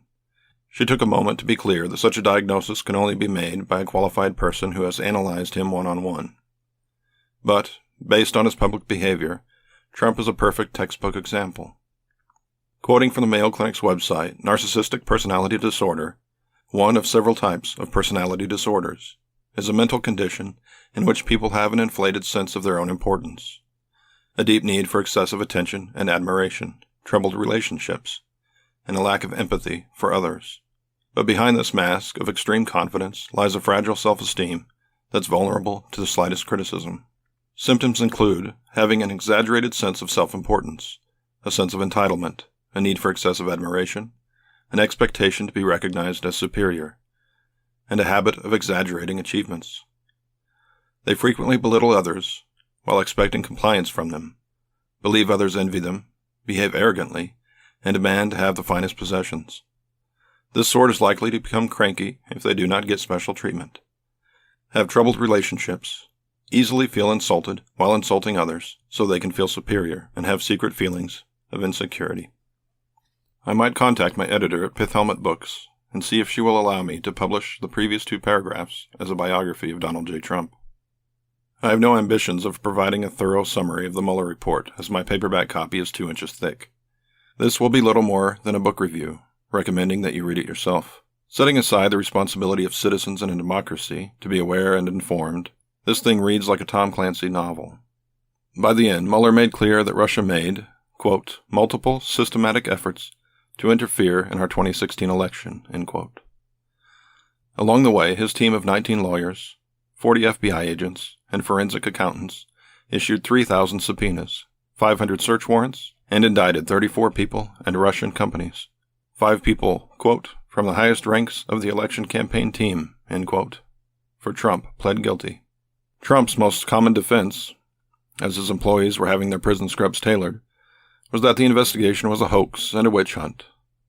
Trump is like an orange octopus who releases such an inky fog of argument fallacies and scandals that it is a challenge for the public to focus on any one thing long enough to sort it out because the next interrupts us. After his presidency ends, however, writers and filmmakers are sure to produce some fantastic art after digesting what the hell the Trump presidency was. A 10-part miniseries would fail to show all the intrigue and lies revealed in the Mueller report alone. And this is just the story of how Trump became president. A very abridged cast of characters. Robert Mueller, a private man in comparison to those around him in Washington, D.C., Mueller began his decades of service to the United States after attending Princeton by serving heroically in the Vietnam War, where his conduct won him the Purple Heart and the Bronze Star.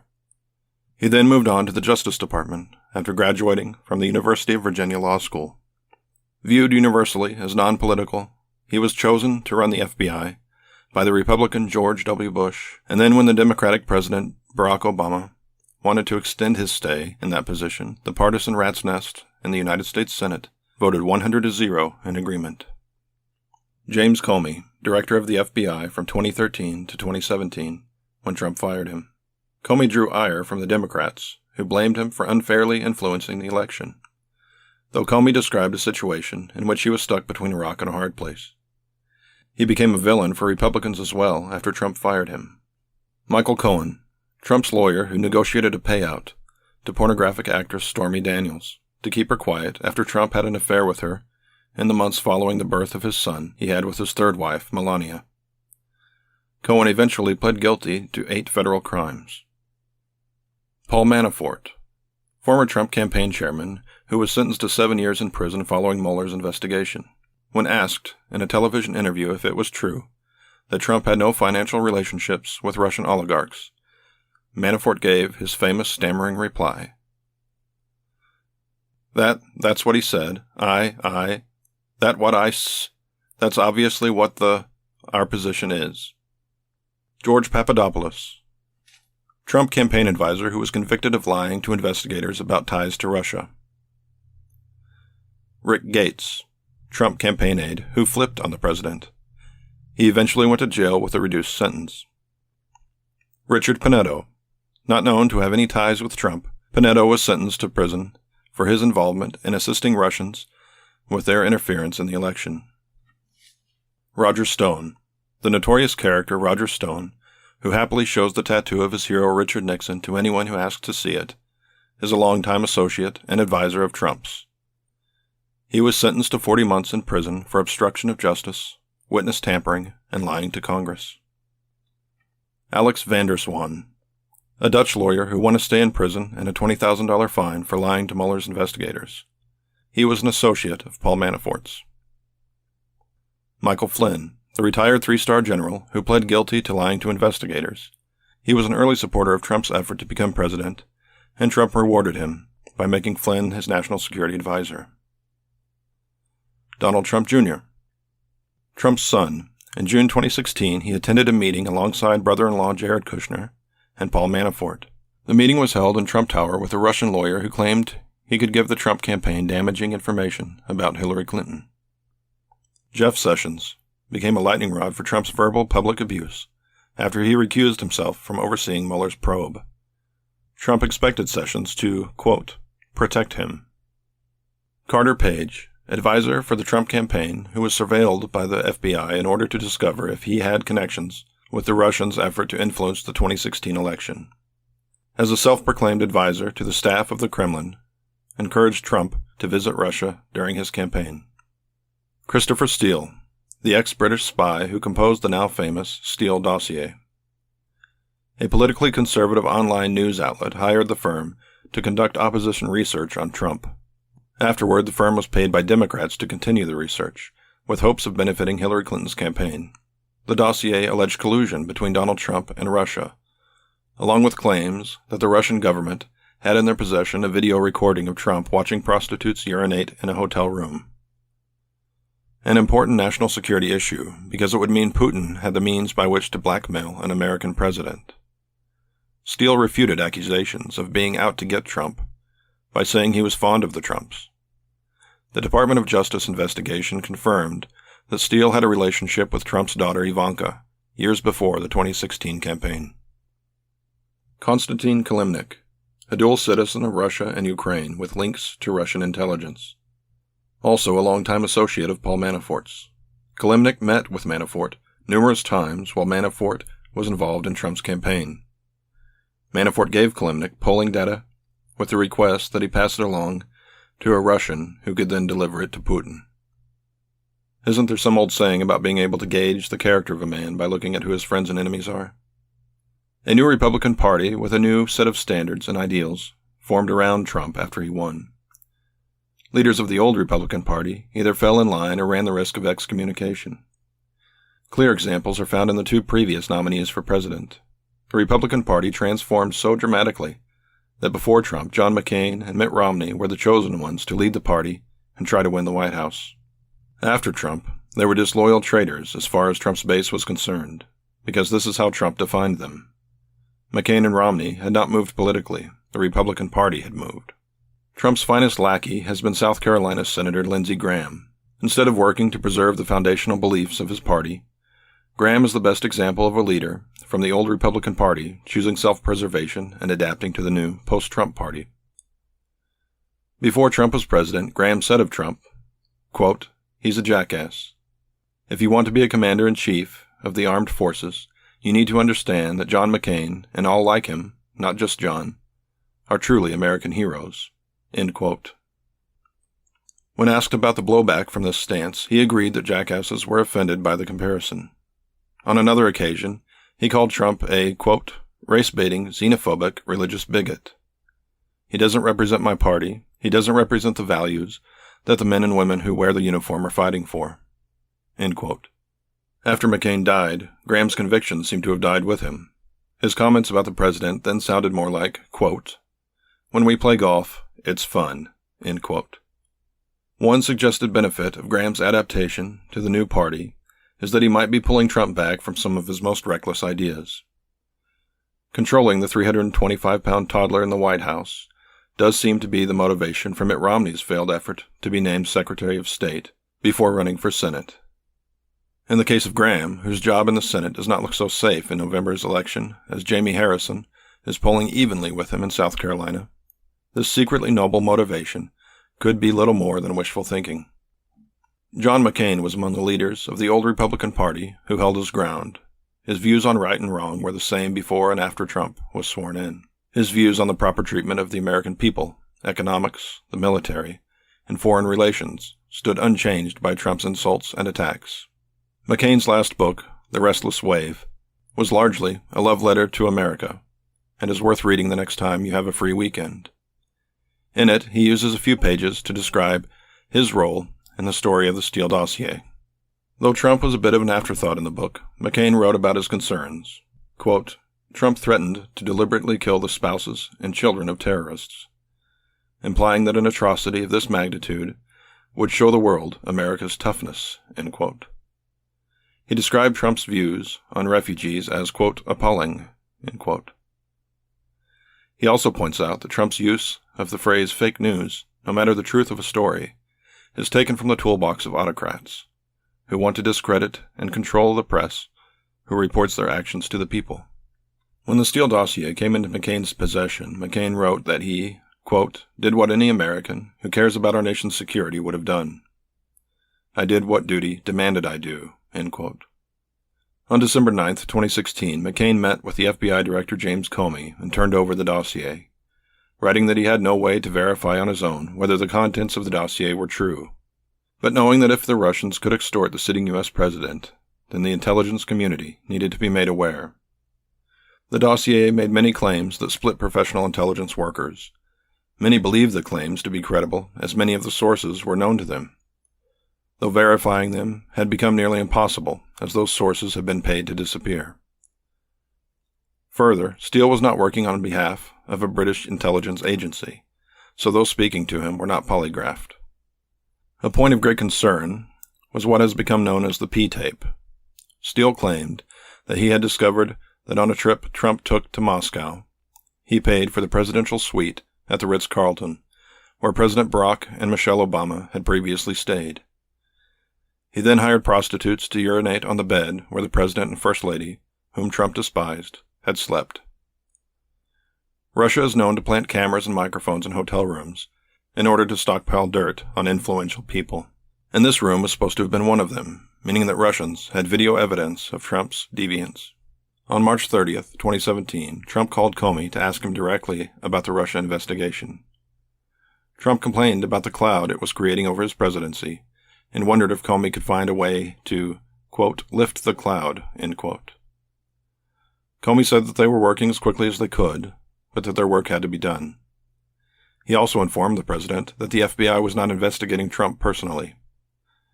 Trump showed enthusiasm about getting the news out to the American people. After the call, Comey said that he felt uncomfortable with discussing the investigation directly with the president. The president called again.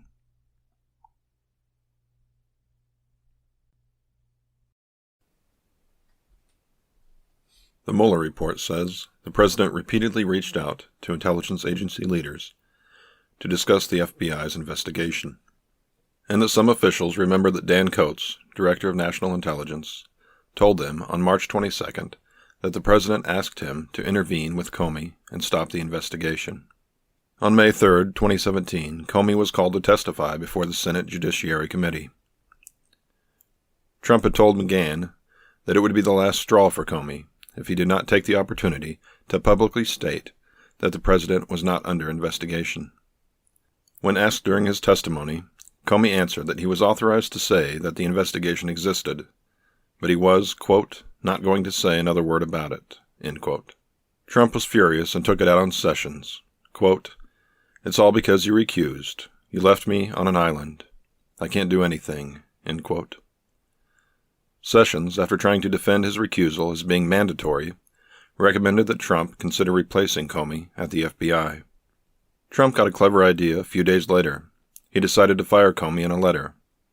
The public letter would read, quote, while I greatly appreciate you informing me that I am not under investigation concerning what I have often stated is a fabricated story on a Trump-Russia relationship, Democrats and Republicans have lost faith in you as director of the FBI.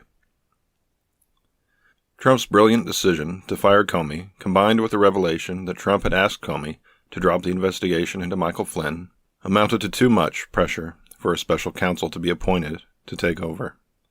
The famed Trump gambit succeeded in catapulting Donnie out of the frying pan and into the fire. Trump's reaction to the appointment of Robert S. Mueller III was, quote, "This is the end of my presidency.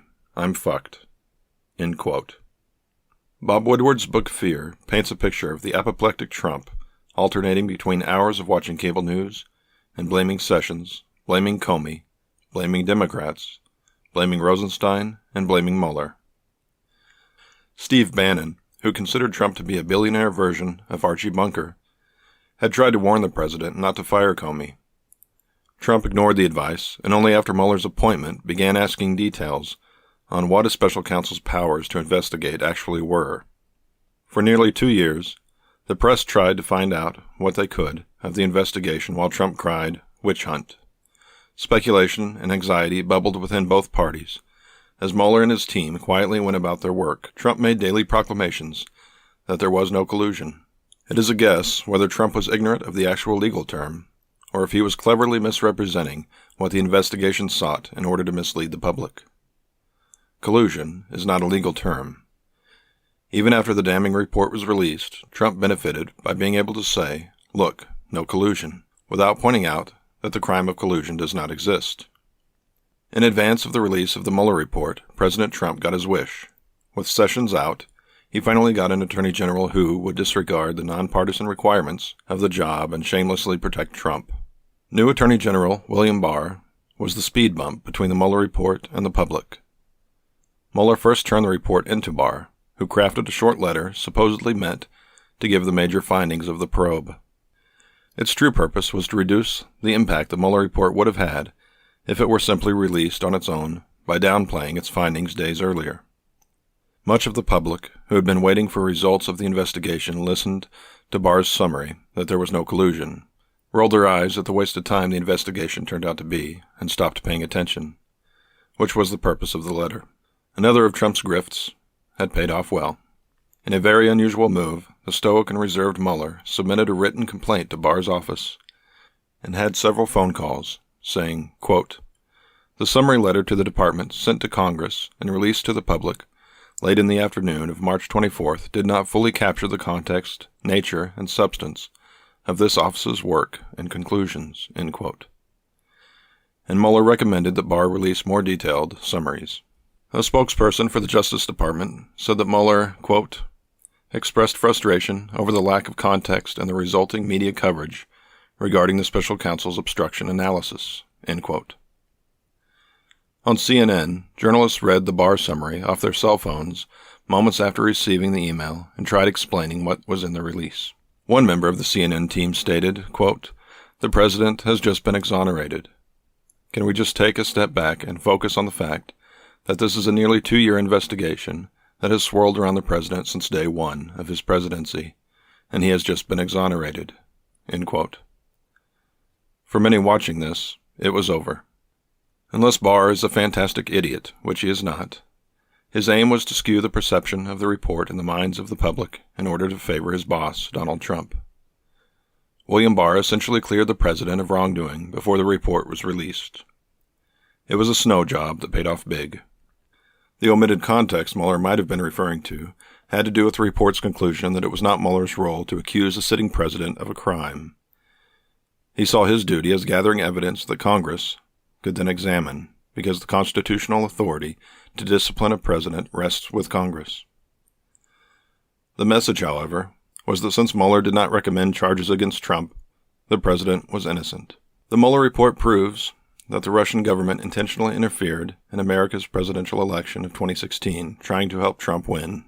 It also shows many examples of how eager Trump's campaign team was to benefit from that help, aside from Trump giving Russia a public invitation to interfere in America's democracy. That invitation took place during a public address in which Trump stood behind a podium and in front of the American flag. Quote, "Russia, if you're listening, I hope you're able to find the 30,000 emails that are missing," end quote. When a befuddled press corps asked if it gives Trump pause to ask a foreign government to interfere in an American election by hacking into American computers, Trump answered, quote, "Nope, gives me no pause," end quote. The Republican Party had not undergone its transformation at that point, so the shocked backlash was bipartisan, as never before had a presidential candidate invited a foreign power to meddle with our democracy by requesting they conduct espionage. The second volume of the Mueller report details at least 10 examples that could be seen as obstruction of justice if Congress chose to pursue them. The report adds that some of Trump's efforts to interfere only failed because his surrogates refused to carry out his orders. Though Bannon thinks of Trump as an Archie Bunker-type character, Trump seems to consider himself more of a Tony Soprano. While Trump made countless efforts to discredit and misrepresent the investigation publicly, he also made many efforts behind closed doors to undermine it, using manipulation and intimidation efforts usually found in mafia movies.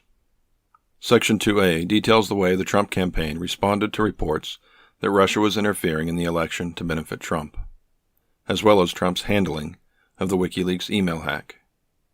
On February 14, 2017, Governor Chris Christie laughed after the president claimed that with Flynn fired, quote, "the Russia thing is over," end quote. At that lunch, Christie advised the president that there was no way to make the investigation shorter, but lots of ways to make it longer. Trump then repeatedly asked Christie to reach out to Comey and tell him that Trump really likes him and views him as part of the team. That afternoon, following a Homeland Security briefing, Trump excused everyone in the room except Comey. Sessions and Kushner, apparently thinking this did not apply to them, were told individually to go, as the president wanted to speak alone with Comey. Quote, "I hope you can see your way clear to letting this go, to letting Flynn go," the president told the FBI director. When Comey testified, he said that he understood this to be an indirect instruction to make the investigation go away.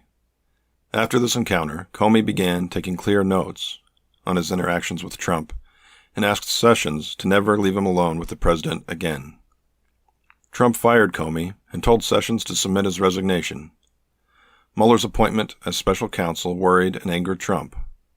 Hope Hicks recounts that she had not seen the president so upset since the day that the audio recording of him describing how he grabbed the genitals of a married woman without her consent was leaked to the public.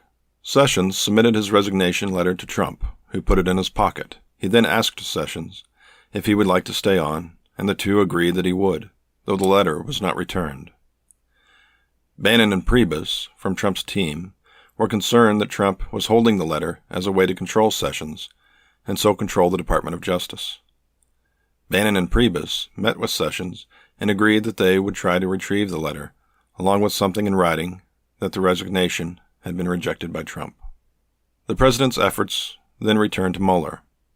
He made many claims that Mueller could not justly run the investigation because he was angry about not being chosen by Trump to once again lead the FBI just before Mueller was named the special counsel.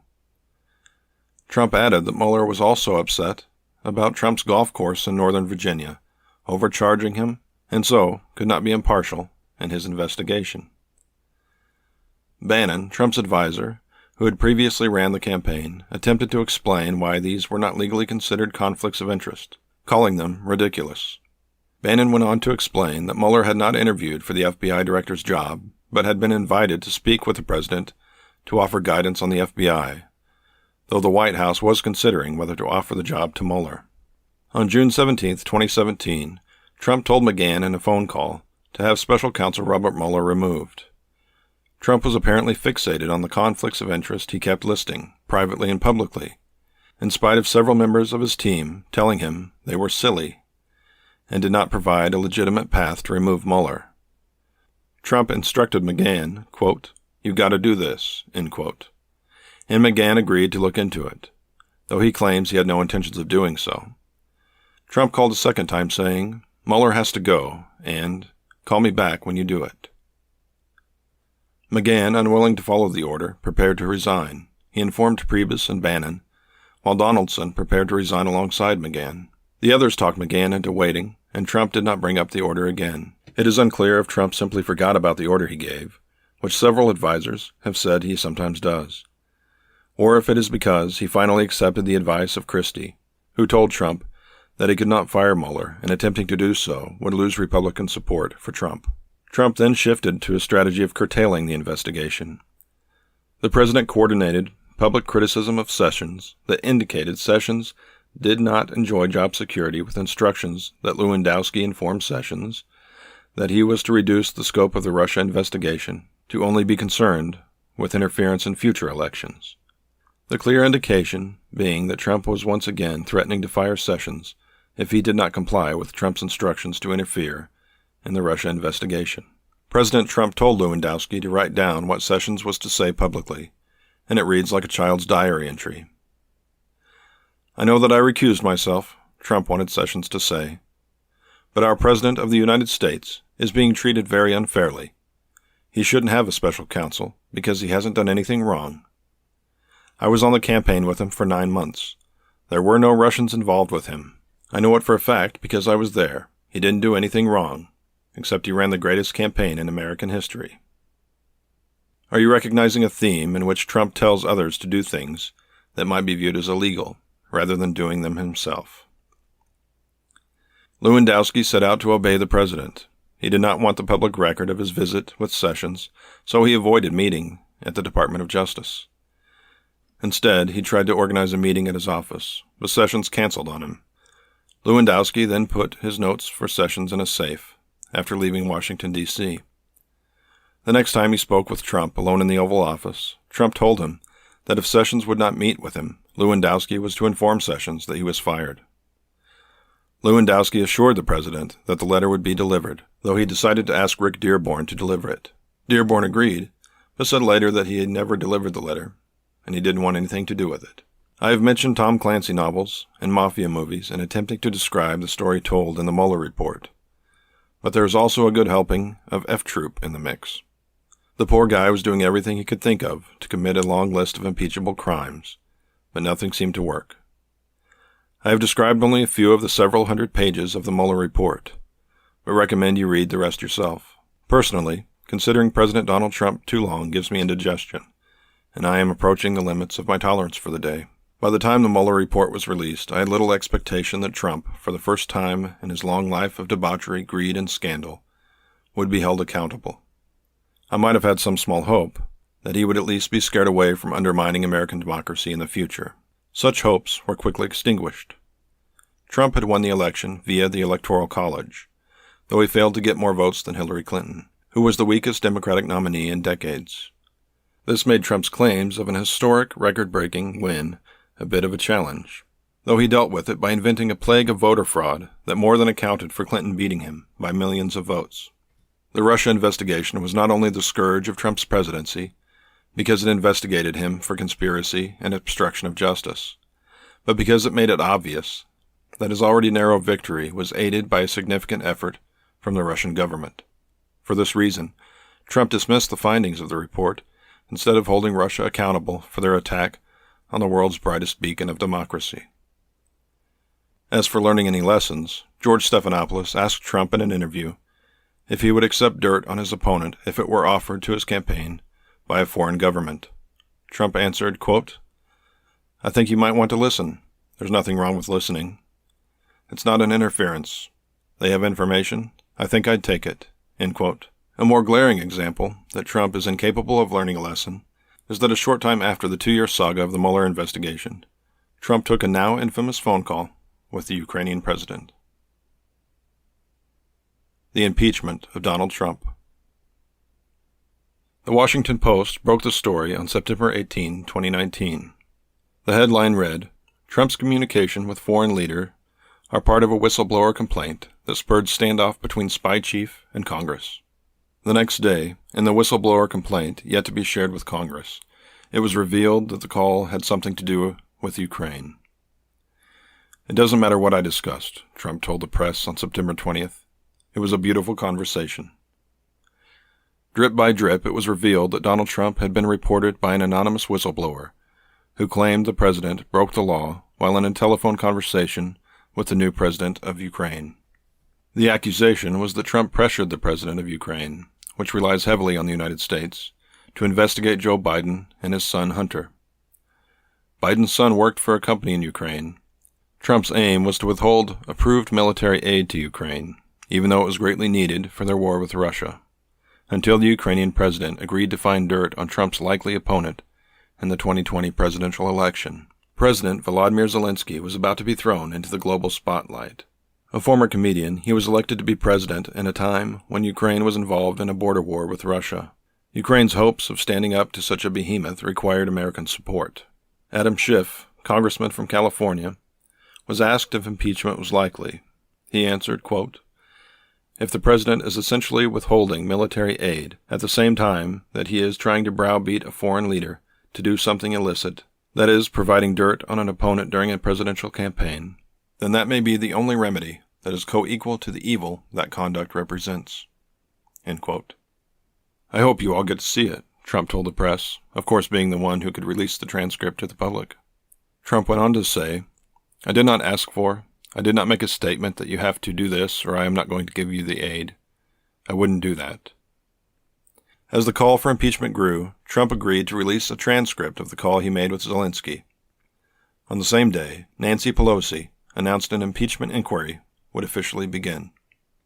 Pelosi refused to pursue impeachment after the Mueller report. In part, she worried about the backlash of energizing Trump's supporters just before an election, as they were already deeply invested in the idea that Trump was a good and noble man, being persecuted by the Washington swamp and liberal media. She had history on her side, as the impeachment of Bill Clinton ultimately benefited Democrats in future elections, as the public thought the investigation into Clinton's life had gone too far. Moreover, she knew with near certainty that even if the House of Representatives impeached Trump, the Republican-led Senate would not vote to remove him from office. This time, though, with the whistleblower's claims adding to the weight of the Mueller report, Pelosi relented and gave her support to considering impeachment.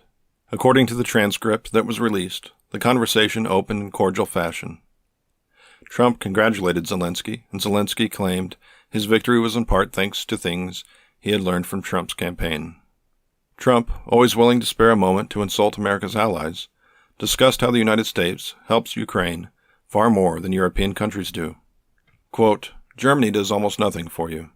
All they do is talk, and I think it's something you should really ask them about. The United States has been very, very good to Ukraine. I wouldn't say that it's reciprocal necessarily, because things are happening that are not good, but the United States has been very, very good to Ukraine." End quote. Zelensky agreed graciously before mentioning how he would like to purchase more military weapons defense from the United States, and then Trump began his impeachment process. "I would like you to do us a favor, though, because our country has been through a lot, and Ukraine knows a lot about it. I would like you to find out what happened with this whole situation with Ukraine. They say CrowdStrike. I guess you have one of your wealthy people. The server, they say Ukraine has it. I would like to have the Attorney General call you or your people, and I would like you to get to the bottom of it." End quote. Zelensky continued on in a friendly manner, but tried changing the subject to his new ambassador to the United States and a planned visit from Giuliani. He finally came back to, quote, "I guarantee as the President of Ukraine that all the investigations will be done openly and candidly." And then Trump said, "There's a lot of talk about Biden's son, that Biden stopped a prosecution, and a lot of people want to find out about that. So whatever you can do with the Attorney General would be great. Biden went around bragging that he stopped a prosecution, so if you can look into it." Trump's claim about the Bidens is that Hunter was being investigated, and then Vice President Joe Biden used the influence of his office to get the prosecutor fired. As with many of Trump's conspiracy theories, there is no known evidence to support that Hunter Biden was even being investigated. The investigation was focused on the owner of the business Hunter Biden worked for. The Obama administration, along with allies, did see the prosecutor as unwilling to go after influential offenders, but there is no known evidence that Biden tried to get him taken off any particular case. As the impeachment trial grew near, the public and press speculated as to whether Democrats would bring the dozen or more charges they could bring from the combined Russia investigation and Ukrainian phone call. In the end, they settled on 2 charges: abuse of power and obstruction of Congress. As was expected, Donald Trump joined Andrew Johnson and Bill Clinton as the only U.S. presidents ever to be impeached. Also as expected, the Republican-led Senate voted not to remove him from office.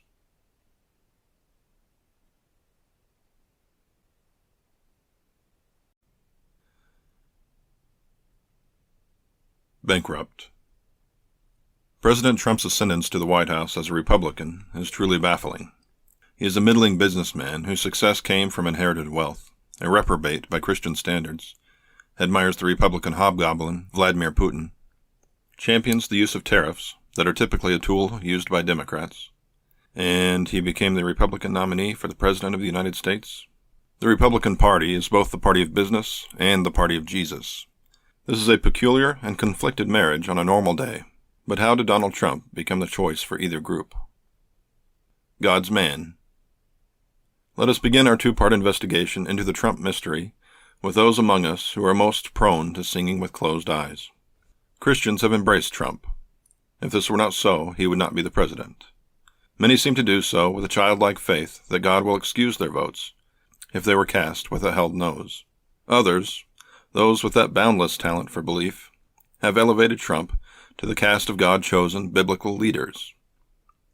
Trump has not only reformed the philosophy of the Republican Party, but has done some remodeling work for American Protestant Christianity. For instance, President Donald J. Trump has rekindled a bit of the interest Christians once had in the Bible by autographing a few. You too can own your own Trump autographed Bible for $325. I have written and said for years that we are in the midst of a second Reformation. Protestants, whose forefathers rebuked the authority of the clergy in favor of the infallible authority of the Bible, are now altogether adrift, as they are no longer tethered to the Bible either. Authority now resides with each individual's interpretation of their own emotions. This, I am certain, adds to the agility of the historically adaptable faith, as there is no way to debate a believer's beliefs if they don't know what they are. The modern Christian's ignorance of Christianity is not a hindrance to church attendance, as an abundance of professed believers can be found serenading the Lord in every American town and city on Sunday mornings. This newish breed of dingbat is, however, doing damage to democracy and traditional American ideals and aspirations. The most obvious evidence of this is that Christians elected former game show host and WWE Hall of Famer Donald J. Trump to preside over the United States of America, and afterward shifted blame by claiming this was God's will. If Christians are playing by the good book, they are not allowed to be dazzled by the wealth of the wealthy. Their concern is to be the teachings of Jesus. Jesus, who turned over the money-changing tables. Jesus, who told the rich man to sell all that he has, give it to the poor, and follow him. Jesus, who said a camel can more easily pass through the eye of a needle than a rich man can enter the gates of heaven. Trump's cupidity, for centuries a disgusting sin in the eyes of Christians, is now a virtue. That the Bible says this love of money is the root of all evil is of no consequence. The Bible is of little concern to the modern confused Christian. Neither do traditional elements of good character cross the mind. Christians are supposed to favor truth over lies, yet they nominated and voted in the millions for the most prolific liar in the history of the American presidency. His demonstrable lie tally since becoming president recently rocketed past the 13,400 mark. Christians are meant to be concerned with integrity, but deflect any responsibility for handing the reins of power to a scoundrel who repeatedly cheated on his wives with pornographic actresses and nude models. Instead, they twist and contort their own beliefs in order to make room for Trump. They pervert the New Testament teachings on forgiveness as a free pass to avoid any effort at attempting a virtuous life. They draw tortured equivalencies between Paul of Tarsus and Donald Trump, pretending that infrequent mentions of God in speeches to religious groups is not bald pandering, but a sinner striving to repent and get right with his Maker. They circulate false equivalencies, with Trump playing the role of King David and Stormy Daniels being a breast-augmented version of Bathsheba, apparently substituting Trump's lies and cover-up of the affair for David's repentance and dead son. I was shocked when I first heard a variation of the argument that the President of the United States needn't be a Boy Scout to get the job done. I have since heard this a couple of dozen times from Christians I went to church with growing up, who now divorce integrity, accountability, and moral fortitude from the list of qualifications for leadership. In another vertigo-inducing example, my 60-year-old mother, who has gone to church for 60 of her 60 years, describes herself as a Trump girl. I tried to tell her some of the scandalous things Trump has said, and she scolded me for using that language in her house. I showed her the nude photos America's First Lady posed for, and she said, "Well, she is a really pretty lady." I keep waiting to hear a Rod Serling voiceover emanating from the heavens as he explains my plight in the Twilight Zone. In an effort to lend a hand to those confused Christians I find using social media, I'll review the story in which Jesus said, "The one without sin could cast the first stone." This was the scene in which Jesus was writing in the dirt, deep in thought about something else, as I recall. The neighborhood watch dragged a woman over to Jesus and accused her of adultery, and asked something along the lines of, "Hey, you want us to start throwing rocks at her?" Jesus then somewhat encouraged the Socratic tenet of living an examined life by requiring the rock hurlers first to be sinless. The point Jesus was trying to get across was that throwing rocks at an adulteress until she's dead was not an equitable response to her actions. We might intuit that violence is a poor answer to another's mistakes. It is also fair to glean from this and other New Testament scenes that Jesus wants us to look at our own motivations and actions before examining others. However, he absolutely was not suggesting that a person's character is meaningless, and we should make the adulteress the leader of the free world. The cognitive shenanigans American Christians are willing to engage in to scoot their belief in God aside to make room enough for Trump causes me to wonder if they actually buy into those claimed beliefs. If they truly think they will stand before God one day and explain why they granted power to this man, twisting biblical teachings to do so, and making him an example for an entire generation of children. Surely, arguments of ending abortion would fall short before such a judge, as all the other Republican candidates were pro-life. Winning the Supreme Court for conservatives is another whimpering effort, as Marco Rubio is unlikely to have nominated Bob Dylan or Gloria Steinem as replacement justices if he had won the presidency. Hillary Clinton was the most beatable Democratic nominee in my lifetime, and American Christians had several candidates to choose from to go and do it. Without Christian support, Trump could not have won the nomination. After getting him nominated, Christians then maneuvered to the position that it was a choice between two evils and Trump was the lesser of them, clumsily trying to shed responsibility for making him the nominee. Instead of acting as armor, the faith of American Christians was somehow transmuted into a religious faith in Trump.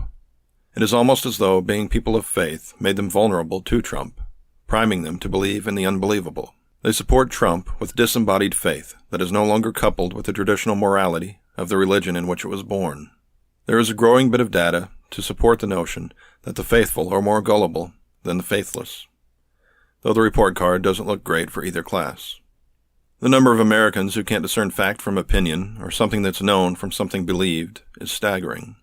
Millions of people who grew up going to American schools and living in towns and cities with public libraries have opted not to gather any of the logic skills that have been within arm's reach their entire lives. Instead, knowing something has become the finish line for belief, rather than an entirely separate category. Regardless, knowing something does not mean believing it a whole lot. Pew Research Center findings suggest that American adults would benefit a great deal from asking a second-grade teacher for a few of those worksheets where you circle facts and underline opinions. Only about a quarter of American adults could successfully identify the 5 factual statements among the list of 10 they were asked to look at. For those who do not trust the media's honesty, the number falls to 18%. The confusion Americans have over the definitions of fact and opinion were brought into the light by the research. It shows with overwhelming clarity that believers are ravaged by the disease of the brain called confirmation bias. They set up their conclusions first, then they call information they find supportive of that conclusion a fact, while counter-evidence is, at best, an opinion. This perversion of faith is evident among most of the Christians I know, and even the preachers who are televised on Sunday mornings. Never mind the small scolding Jesus gave Thomas for seeking evidence, or the Bible's repeated dismissal of knowledge and exaltation of faith. Never mind that if something is knowable, there is no option for belief, only acknowledgement. These Second Reformation Christians have broken away from the authority of the Bible as Protestants broke with the clergy. They instead give their own interpretation of their own emotions at any given moment the dizzying authority of the true word and will of God. As the Bible falls out of fashion for American Christians, so too does the value of faith, or even the understanding of what the word means. Instead, they will say, without hesitation, that they know this or that about God and His will. The faith a third of Americans have in Donald Trump is akin to deity worship in some ways. Anything Trump does is good by virtue of Trump having been the one to do it. Any reporting of his misdeeds is viewed as the enemy of the deity, trying to confuse his loyal followers, as Satan confused Eve, and should be met with plugged ears and closed eyes. The faithful await word from the deity's spokesperson, Pope Sarah Huckabee Sanders, so that they can hear and memorize the words of the deity and go forth and multiply, repeating Trump's teachings throughout the day to non-believers. If he says something that sounds bad, the flock will work together to explain what he meant by what he said. And it's sure to be something good. If a longtime Republican politician opposes Trump, they're rhino heretics. Anyone who disagrees with the Trumpians are guilty of persecuting the flock. Republican leadership has discovered that repurposed Christian faith is a useful leash for millions of voters. While some of these faithful are only people of average intelligence with a talent for willful self-delusion, it is also evident that there must be many millions of Americans with a genuine inability to distinguish truth from lie, fact from opinion, or reliable source from unreliable. Nothing is gained from, and there's something vicious about, mocking this latter group. While the willfully self-deluded earn the bruising quips sent their way, a person without the ability to do the job should be offered patience and sympathy. Let's run through just a few examples of how faith has been used as a tool for manipulating voters. In 2012, the Associated Press conducted a survey that revealed that more than 40% of Americans believed the new healthcare bill included death panels. The basis for this belief was a claim made by Reverend Sarah Palin, who invented an Orwellian democratic scheme to create a panel of folks who would be in charge of whether to kill elderly parents or children with developmental disabilities in order to save on medical costs. Before becoming president, Trump himself made enormous political headway by yanking on that faith leash as he championed the lie that President Obama is not a citizen of the United States. In the lie's heyday, about 3/4 of Republicans either agreed or weren't sure. Over 40% of Republicans still believed Obama was secretly a Muslim in 2015. Millions of Republican voters believe that Hillary Clinton had a side gig of running a child sex ring out of a pizzeria basement in Washington, D.C. Trump, as the conspiracy theory goes, quietly began the heroic work of taking down these sex rings and bringing the celebrities and Democrats responsible to justice immediately after taking office. These are good examples of believing on faith alone, as 20 minutes of research, supposing common sense did not dismiss the absurd claims immediately, would reveal facts dispelling the lies above. Instead, they take their preacher's word on it and see evidence to the contrary as stumbling blocks placed in their path by the great deceiver, the mainstream media. Christians have butted heads with science for centuries, since evidence-based discoveries began disproving elements of papal teachings. This became another handy vulnerability for the Christians' party mates, the businessmen, to exploit. As the leadership in corporations that make money off things that cause harmful emissions started to get nervous, they found the solution of sending out Christian soldiers to roll their eyes at global warming any time it snows. Beleaguered climate scientists, aware that this misunderstanding was more likely mischief than ignorance, began using the term climate change. When I was in high school, their position was that global warming was not taking place at all. Christians with their marching orders repeated this wholeheartedly in their daily lives. A few years later, this argument began sounding a little absurd, and pundits shifted to the idea that maybe global warming was happening, but it wasn't any more caused by mankind than the last ice age. Christians broke into new denominations. Some held the line, while others fell back to the new trench and pretended they had been there all along. The new position that's popular today is that global warming is probably taking place, and maybe human activity has slightly contributed, but we have passed the tipping point, and we should not do anything that risks the economy in the name of a problem that needed action 20 years ago, back when they were saying it wasn't real. The eager faith of American Christians and their predilection for opposing scientific discoveries when they move too close to things that are believed made them a useful tool for the business side of the party.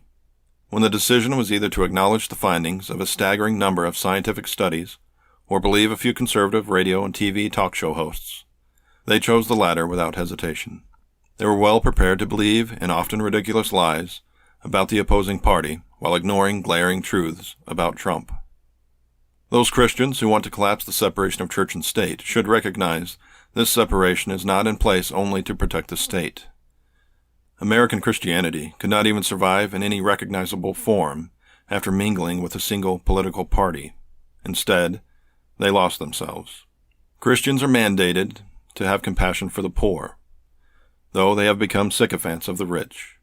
Christians ought to feel empathic pain when they see a toddler pulled from his mother's arms at the border as an added deterrent for illegal immigration, though they shrug and call them criminals.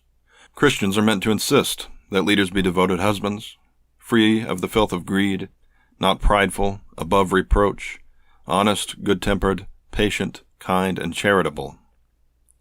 Unfortunately, American Christians have abandoned their post.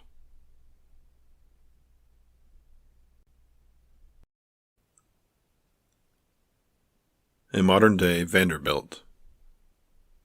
As we rang in the new year, 2019, the stock market was plummeting. The American government entered a shutdown for the third time in a year, a feat that had not been accomplished for decades. The national debt reached its highest mark in the history of the nation. Trump had been president for 24 months. Trump's reputation as a self-made billionaire, who rose to the top thanks to the buoyancy of his business genius, is mostly a fiction manufactured by him. Donald Trump has reportedly been the longtime clown prince of America's wealthy since the 1980s, often the butt of jokes at parties on yachts where I imagine women smoke cigarettes and those Cruella de Vil cigarette things, and men exchange tips on how to improve their croquet games. Among America's top businessmen, Trump was a punchline. Trump's business acumen is only impressive to those who are ignorant of his record beyond what they have read on magazine covers. Often he made it into those magazines through self-promotion and a bit of trickery. John Barron is one of the characters Trump would play to promote himself in telephone calls to reporters and columnists. Trump's alias John Miller was in charge of calling gossip magazines. This alter ego can be heard in tape recordings talking to Forbes reporter John Greenberg in an effort to get Trump on the magazine's list of richest Americans. Trump had been lobbying to get on the list since its inception a few years before, and winced as it reported his wealth as being a fraction of what he had been boasting publicly. Even so, Trump's smoke and mirrors had apparently benefited him, as the magazine determined that he had $100 million. Greenberg says that he now regrets the mistake, as new research proves that at the time, Trump had about $5 million. On a side note, the choice of creating an alter ego named Barron gives some insight on Trump's psyche. Perhaps he sees himself as a baron from feudal times in Europe or a cattle baron from the 19th century American West. In any event, he likes the name well enough that he gave it to himself when prank-calling magazines, and he gave the name to his youngest son as well. Trump wanted to be thought of as an American billionaire, regardless of having $5 million. Fake it until you make it might be a good credo for the Donald. The tactic he used was to try to confuse reporters as to how much of his father's wealth now belonged to him. While Trump privately tried to convince magazines that he owned what belonged to his father, he publicly pushed the idea that his father gave him a small loan to get started, but the rest of his success was well earned. By the 1990s, Trump was in fact extremely rich. He gained an enormous amount of wealth by joining with his siblings to create a fake corporation, its purpose being to, quote, disguise millions of dollars in gifts from their parents, end quote, the New York Times reported. He also helped dear old dad evade millions of dollars in taxes by lying about the value of assets. And he advised the old man to take deductions illegally. The tax fraud saved the Trumps more than $500 million. Donald Trump deftly played this shell game, wanting the public to think he was a self-made billionaire due to his swashbuckling brilliance in crafting deals, trying to convince magazines he was super rich because he inherited his daddy's real estate empire, and telling the IRS he was living paycheck to paycheck. His mischief paid off well, though. In today's dollars, Trump was able to leech off over $400 million from his father's empire to keep for himself. While Trump has had business successes, his numerous failures keep him off the list of the great businessmen he wants the public to believe him to be the champion of. Former Republican president nominee Mitt Romney provided a damning list of failures in his famous speech, urging his party to choose a more qualified nominee in 2016. He said, quote, "But you say, wait, isn't he a huge business success? Doesn't he know what he's talking about? No, he isn't, and no, he doesn't. His bankruptcies have crushed small businesses and the men and women who work for them. He inherited his business. He didn't create it. And whatever happened to Trump Airlines? How about Trump University? And then there's Trump Magazine, and Trump Vodka, and Trump Steaks, and Trump Mortgage. A business genius, he is not." End quote. How the Republicans morphed from the party that nominated the upright Romney in 2012 into the one that nominated the degenerate Trump in 2016 is baffling. But the former champion of the GOP was swiftly villainized by Republicans for truthfully reciting Trump's resume. His loyalty to Republican policies and commitment to ideals of at least attempting to have a strong character were rewarded with accusations of being a traitor. Trump's philosophy in life is that reality is the story he presents, and truth does not exist. Trump acolyte Kellyanne Conway revealed these teachings as she told Meet the Press's Chuck Todd about alternative facts. That Trump successfully sold himself as a modern-day Vanderbilt, Carnegie, or Rockefeller to those voters enamored by the rich might unfortunately prove his philosophy of deceit as a workable path to success. He was awarded the nomination over far more qualified Republican candidates. It is part of Trump's standard operating procedures to boast, even about failures. His loss of the popular vote to Hillary Clinton is an example. There, he claimed voter fraud without any evidence. Without this imaginary voter fraud, he would have won with record-breaking numbers. His approach to business is much the same, as he describes his bankruptcies as just smart business decisions that are commonly made by high rollers such as himself. To support my claim that he is nothing more than a middling businessman whose success relied upon inheriting much of his father's vast wealth, let's look more closely at these bankruptcies. Tax records revealed in 2019 that Trump took a $1 billion loss between 1985 and 1994. From 1990 to 1991, he was number one in the country in losses, more than doubling the hit taken by the nation's second biggest loser. As with the bankruptcies, Trump dismissed the story as smart business decisions that common people would not understand. What is a bit more difficult to dismiss is that in 1990, Trump's hotels, casinos, and airline were performing so poorly that they could not even cover the interest owed to the dozens of banks who loaned the future president money. For Trump, this could have meant bankruptcy. Lucky for Trump, though, it also would have meant heavy losses for those banks. The banks decided to loan him another $65 million to keep him from missing his payment deadlines. One cost of the loan was that Trump had to surrender managing control of his companies to the banks, who expected that Trump would spend the time they bought him to sell enough of his properties to pay them back. Even after all this, Trump's 3 casinos filed for bankruptcy.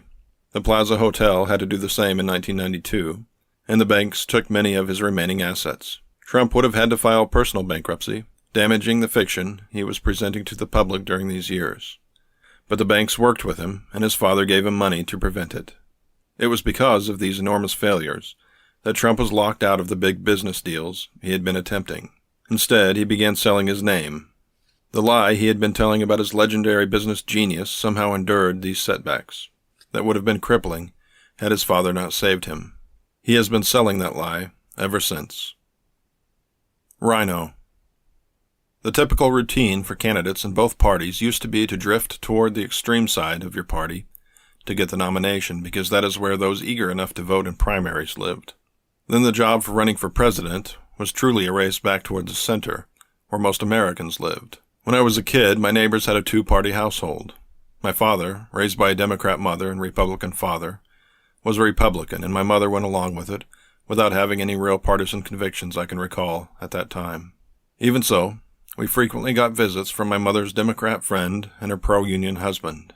My dad would grumble, "Those people are idiots," before they arrived, but then they would play cards at the table for the next 3 hours while I watched television. In those days, my home state earned its nickname as the Show Me State, because neither political party had Missouri in its pocket. The nominees had to prove themselves. Those days have gone, though I hope not forever. Today, the parties have moved so far apart that the distance naturally creates more distance.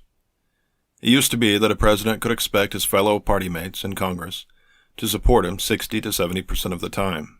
By the time of Obama's presidency, the party loyalty was closer to 90%, and has topped 90% with Trump. The once commonplace pro-life Democrat, for example, is now seen as repugnant by both parties, and is quickly shamed into compliance or shunned, as religious communities often deal with heretics. Being in the political center is now mocked by newcomers like Alexandria Ocasio-Cortez, who frames having centrist views as a symptom of having no convictions about America's future. The right also pushes this fiction that the greatness of your patriotism will be shown by how extreme your political views are. Conservatives shame people away from the center in many ways, but one of them is with the term rhino. This stands for Republican in name only. Once some tipping point in recent decades was reached, the widening of the partisan divide took on some characteristics of a perpetual motion machine. If Republicans took a step to the right, Democrats took a step to the left. Each time one party moved further from the center, the other party responded in kind. Center-left and center-right voters find few options. If you considered yourself a Democrat but voted for Ronald Reagan, you still voted for someone who agreed with you on about 80% of the issues. To cross over now might mean voting for someone who disagrees with you on 80% of the issues that are important to you, because politicians are fleeing from the center. This divide and team sports mentality means that voters are no longer considering the character of the person running for office as they once did.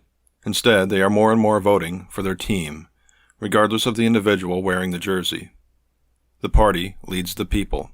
There are several popular explanations for how the Republican Party went against its own established principles to nominate Trump, and then how the nation went on to elect him. They range from angry voters trying to teach Washington, D.C. a lesson, to angry voters trying to tell Democrats to get back to helping the working person. These are not robust enough explanations to satisfy, and I am afraid I will not be offering my own guess. I will say, however, that in 2016 the Republican Party chose a rhino as their nominee. This indicates to me that it is not only agreement with the nominee that leads to their winning the White House, but the voters' revulsion toward the nominee's opponent that motivates. To put it more directly, voters have become so saturated with the poison of partisan loyalty that they were going to the polls to vote against Clinton, which they would have done no matter who her opponent was. My calling Trump a rhino does not mean that I consider him a centrist. He is not genuinely left, center, or right politically. And at the same time, he has been all these things over the course of his life. He is whatever works. If Trump had seen a clearer picture to becoming president as a Stalin communist, he would have told his people to find Ivan Drago and talk him into being his running mate. By calling him a rhino, I am just saying that he won the Republican nomination, but does not keep with the long-held Republican ideals. By this point, it would likely be more accurate to say that the party itself has shifted to meet Trump, transforming its claimed ideals so that it can fit around the president. There was a movement of a sort when it began to look as if Trump might be the nominee. These Republicans called themselves Never-Trumpers. This amounted to an enormous portion of established Republican politicians, when it seemed like a safe bet that he would never become president. After he became president, the Never-Trump movement lost a lot of momentum, but many soldier on in defense of what the GOP was before Trump. From time to time, a petition or letter signed by a few dozen preachers standing up to Trump will make the news, but they have little lasting impact. Christians who are not moved by immigrants having their children taken away from them and held in detention centers are not likely to feel their spirits stirred by a petition. One effort from a Christian magazine did hold a spot in the headlines for a few days. Christianity Today, held in high regard by some believers because of its ties to the late Billy Graham, published a very clear rebuke of Trump concerning his impeachment. Quote, "The typical Christianity Today approach is to stay above the fray and allow Christians with different political convictions to make their arguments in the public square. We want to be a place that welcomes Christians from across the political spectrum, and to remind everyone that politics is not the end and purpose of our being." But the facts in this instance are unambiguous. The President of the United States attempted to use his political power to coerce a foreign leader to harass and discredit one of the President's political opponents. That is not only a violation of the Constitution, more importantly, it is profoundly immoral. The reason many are not shocked about this is that the President has dumbed down the idea of morality in his administration. He has hired and fired a number of people who are now convicted criminals. He himself has admitted to immoral actions in business and in his relationships with women, about which he remains proud. His Twitter feed alone, with its habitual string of mischaracterizations, lies, and slanders, is a near-perfect example of a human being who is morally lost and confused." End quote. It did not take long for most Christians to forget the article, though it was an overdue stance from a significant Christian periodical, and the magazine should be proud to have taken it. The National Review is a conservative magazine that taught Ronald Reagan Reaganomics. It is safe to say when they took an early stance against Trump being nominated to lead the party, they believed they still had a good deal of influence over voters. As they tried to draw comparisons between Trump and Obama, it seems that not many were listening. The rise of Trump also marks the moment the main body of Republican voters broke with Republican intellectuals. This could hardly have come as a surprise to those intellectuals.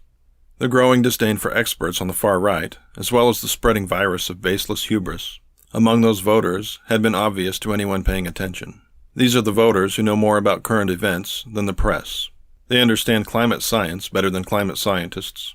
Their Google-powered research makes their conclusions about vaccines more valid than that of the world's community of medical doctors. Their opinions are stronger than facts, and their beliefs can withstand any evidence. What use could such a group as the far right have for conservative thinkers like George Will, when they have emotion and intuition to guide them?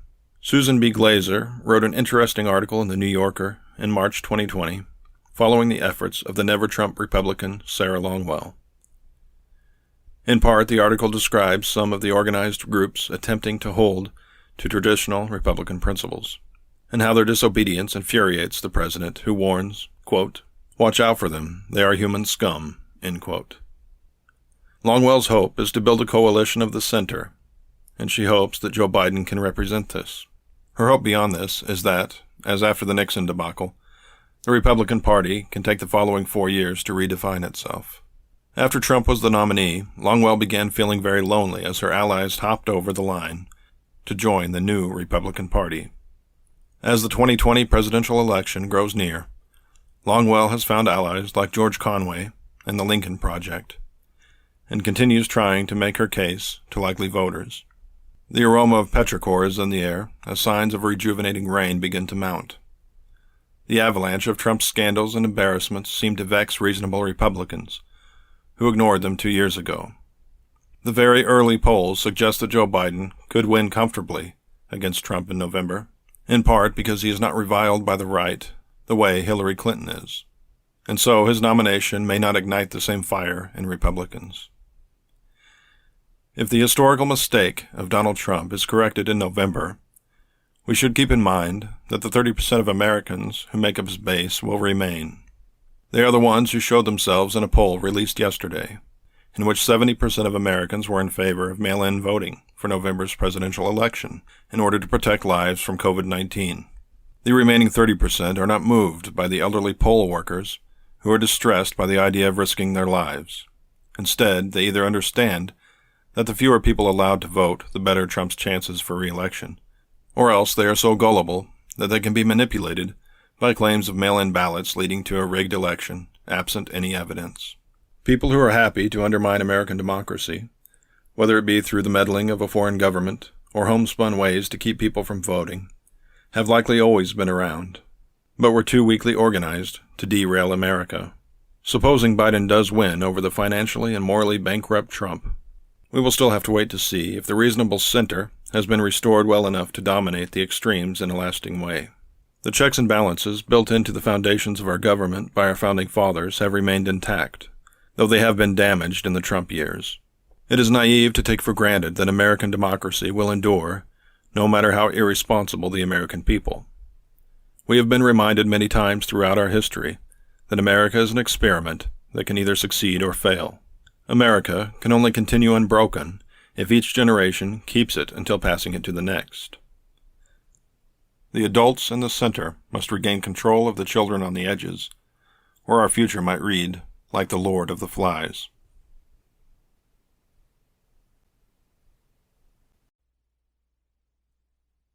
Trump, the all-time greatest.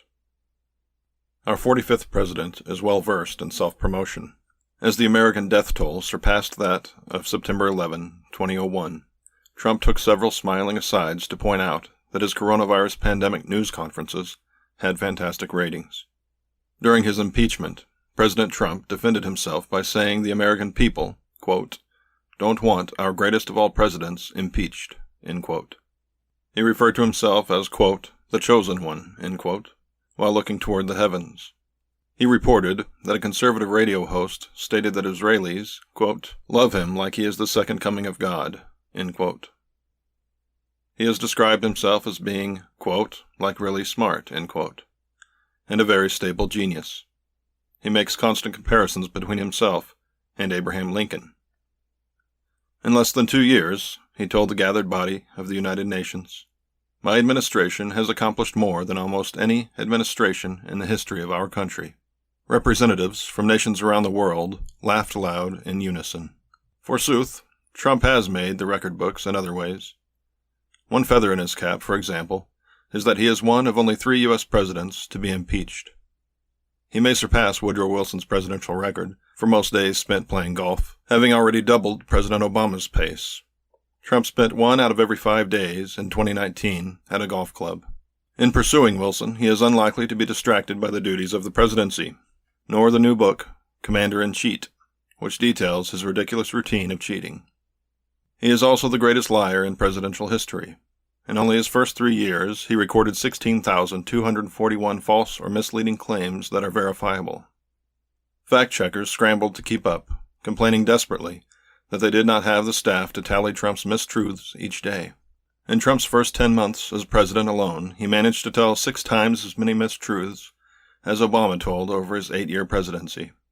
Researchers have tried to compare Trump to George W. Bush as well, though the Texan never stood a chance, because once he stated a mistruth that was corrected, he stopped saying it. Trump's lies are not vulnerable to the light of truth, however, because he has trained his followers to keep their eyes closed. Trump himself has alluded to the blind support of his base by joking that he could stand in the middle of Fifth Avenue and shoot someone without losing voters. Taking from the same playbook as dictators and religious leaders like Jim Jones, Trump has taught his flock to seek truth only from him, as everyone else is trying to lead them astray and lie to them. In my personal life, the only examples I can think of that are comparable with the type of love and support Trump's base provides would be with the way my Chinese friends regard President Xi Jinping. Uncle Xi, as the people affectionately call him, is a benevolent, self-sacrificing, reluctant leader, whose wisdom was desperately needed by the people.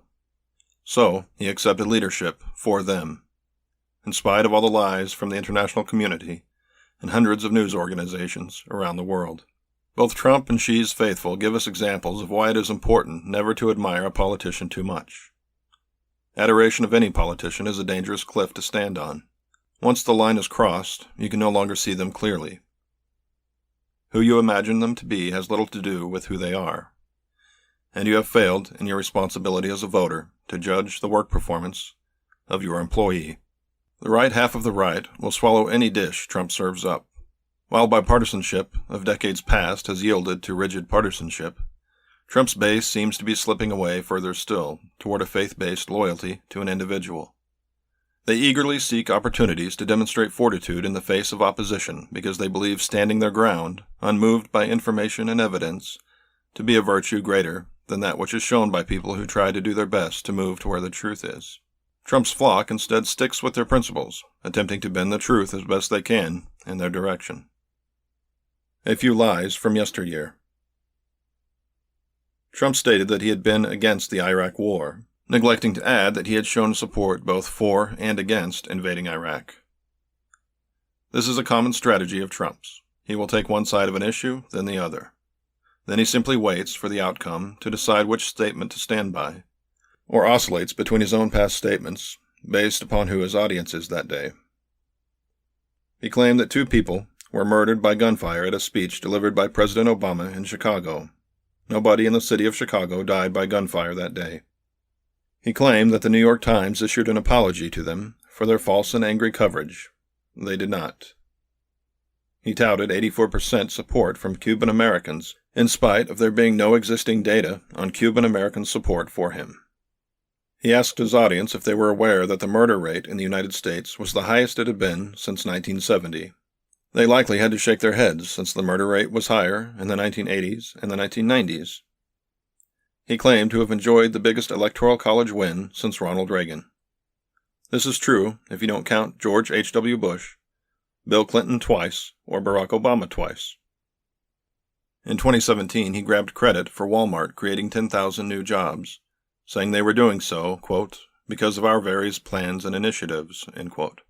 However, Walmart announced their intentions a month before Trump was elected. In February of his first year in office, he bemoaned the terrorist attack in Sweden. There had not been a terrorist attack in Sweden. He criticized Obamacare for covering very few people, when you take into account those who lost health care they loved. The very few people he referred to amount to 20 million. Trump vowed that a wall would be built along the southern border and that Mexico would pay for its construction. Former Mexican President Fox responded that, quote, "I'm not going to pay for that fucking wall," end quote. And no wall has been built. Trump has, however, made several false claims the scheduled maintenance of existing fences were actually the beginnings of his wall. He publicly criticized the Democrats for not approving his cabinet before submitting all the paperwork so that they could do so. Perhaps after watching too many Humphrey Bogart movies, he claimed that President Obama had his wires tapped in Trump Tower, before immediately fact-checking himself by reporting that nothing was found. He blamed Obama for releasing 122 vicious prisoners from Gitmo, who later returned to the battlefield. The actual number is 9. George W. Bush released the other 113. He claimed that half of Tennessee had no insurance companies, while the other half would soon lose their only insurance company. Tennessee actually has at least one insurance company in each of their 95 counties. He made numerous claims that Democrats paid protesters, though no evidence for this exists. In a desperate plea to convince others, as well as himself, that Hillary Clinton had not won the 2016 popular vote by 2,800,000 voters, Trump made frequent claims of rampant voter fraud. Once becoming president via the Electoral College, he formed an election integrity commission to sniff out corruption. The group was dissolved, having found nothing. He lamented the $17 billion trade deficit with Canada. However, it did not exist, as the United States enjoys an $8,100 million trade surplus with Canada. Trump claimed that, quote, former Homeland Security Advisor Jay Johnson, end quote, stated there was no grand scheme between Trump and Russia.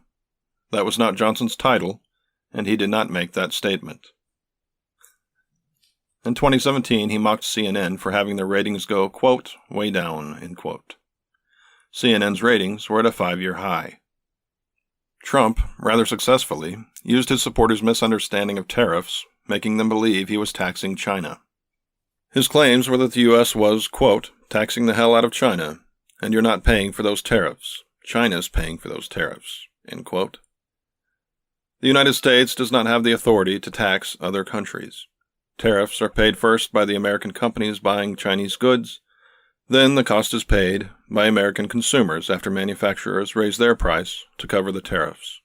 A longtime opponent of alternative energy, favoring coal and oil instead, Trump claimed that the sound from windmills can cause cancer. Slightly exasperated, the American Cancer Society had to stop what they were doing to say that this was not true. In arguing against EPA regulations on the amount of water used by toilets, Trump stated that, quote, people are flushing toilets 10 times, 15 times, as opposed to once. They end up using more water, end quote. There is no evidence that the human body can produce enough waste in one sitting to require 10 to 15 flushes of any American toilet. Trump had claimed that Hurricane Dorian was likely to hit Alabama. The panicked National Weather Service publicly corrected the president. Trump cleverly countered by using a black marker to extend the projected path of the hurricane into Alabama and presented the map to the American people. Trump claimed that the whistleblower made a false account by stating that the president had used, quote, the power of his office to solicit interference from a foreign country, end quote. Later, a phone call was released in which Trump sought to use the power of his office to solicit interference in the 2020 election from Ukraine, a foreign country. Later still, Trump was impeached. Closing time. Another area in which Trump excelled was in closing down the government. When it comes to the sheer number of government shutdowns, Trump will need a second term to compete with the Hall of Fame stats of Reagan and Carter. Number of shutdowns. Number 1, Ronald Reagan, a 2-term Republican, with 8. Number 2, Jimmy Carter, a 1-term Democrat, with 5. Number 3, Donald Trump, a 1-term Republican, with 3. Number 4, Bill Clinton, a 2-term Democrat, with 2. Number 5, George H.W. Bush, a 1-term Republican, with 1. And number 6, Barack Obama, a 2-term Democrat, with 1. He will also need a second term to grab gold on the total number of days the government was shut down, though he has shown fantastic promise by rocketing into second place only 3 years in. Days of shutdown. Number 1 is Jimmy Carter, with 57. Number 2, Donald Trump, with 39. Number 3 is Bill Clinton, with 26. Fourth goes to Barack Obama, with 16. Fifth place is Ronald Reagan, with 14. And sixth place goes to George H.W. Bush, with 3. He is already demonstrating he's got the potential to be the undisputed shutdown king if granted a second term. Trump's single shutdown record is unlikely to ever be seriously challenged. Most days for a single shutdown. Number 1, Donald Trump, with 35 days. Number 2 is Bill Clinton, with 21. Number 3, Jimmy Carter, with 18. Number 4, Barack Obama, with 16. And tied at 5th place is Ronald Reagan and George H.W. Bush, each with 3 days. Much like his tower, golf courses, university, and state company, Trump was quick to put his name on the great shutdown of 2018-2019. In an oddly staged news conference/meeting with House Speaker Nancy Pelosi and Senate Minority Leader Chuck Schumer, with Vice President Pence present and nodding thoughtfully, Trump boldly claimed the upcoming government shutdown as his own. Quote, "I'll take it. You know what I'll say? Yes. If we don't get what we want, one way or the other, whether it's through you, through the military, through anything you want to call it, I will shut down the government. Absolutely. I will take the mantle for shutting it down." End quote. The two Democratic leaders had apparently been surprised by the media's presence, under the impression they were meeting in order to negotiate privately with the president.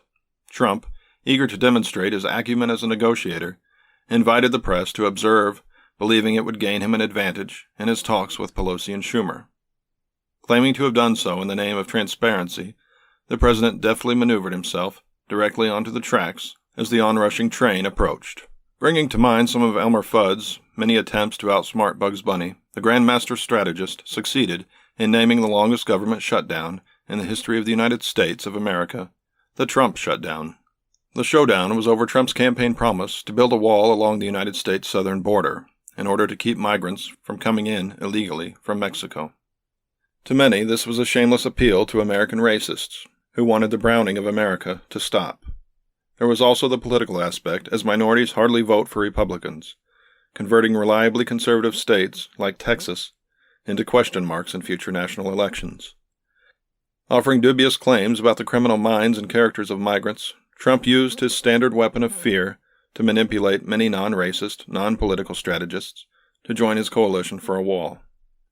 The promise to build the wall, and make Mexico pay for it, was perhaps the main promise that led to his razor-thin victory, and losing their support could lead to his downfall in 2020, when he would seek a second term.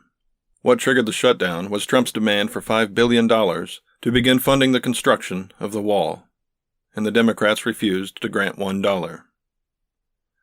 Without funding, several government agencies were shut down, while many government employees, deemed essential, were required to work unpaid. As uncollected garbage piled up at our national parks, Trump began feeling the pressure from conservative pundits and the voters who expected him to hold the line. 800,000 government employees went without pay. The nation's food supply was at risk since the FDA had to lay off their food inspectors. Federal prisons furloughed 18,000 workers, half of their staff. National security was threatened since the FBI sent home 5,000 members of their staff. TSA agents called in sick to their airport jobs in protest of not being paid. Many unpaid federal employees had to go to food banks meant for the impoverished and homeless in order to feed their families. From funding being pulled for free lunch programs at public schools for poor families to delayed marriage licenses, President Trump treated Americans to a glimpse of what a dysfunctional government can look like. As federal workers organized protest rallies, Trump proposed that one possible solution for leading a money-free existence might be asking local grocery stores for free food.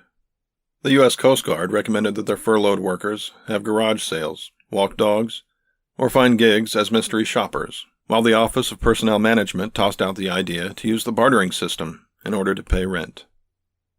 The record-shattering Trump shutdown finally came to a close in January 2019. When it all began, Trump had demanded $5 billion to kick off his $11 to $20 billion boondoggle of building a border wall. In the end, he decided to compromise and accept $0, making the entire fiasco a pointless misadventure.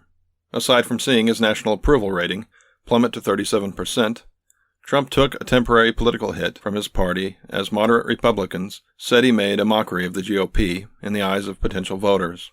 Conservative Republicans were enraged that he did not secure funding for the wall. Republican Michael Steele said Trump had put workers, quote, through hell for nothing, end quote.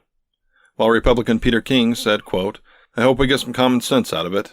We lost the election in November, and now we've lost 6 weeks to get our strength back, to get our position back, end quote.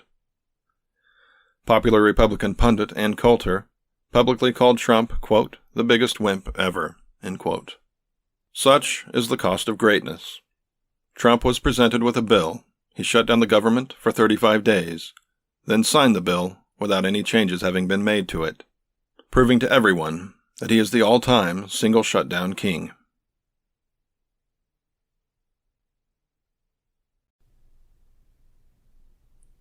The best people. Many promises were made about creating a team around the president composed of the best of the best. I know the best people. I know the best managers. I know the best deal makers, Trump boasted. We're going to make America great again. We're going to use our best people. During his campaign, he uttered the phrase best people dozens of times in describing the team he intended to build around him. This was to be the 1967 St. Louis Cardinals of executive branches. World leaders would be compelled to kiss their spouses, tell their children they love them, and dispatch a text message to their best friend, asking that they clear their browser history for them before stepping into the room with the team of sharks Trump would assemble.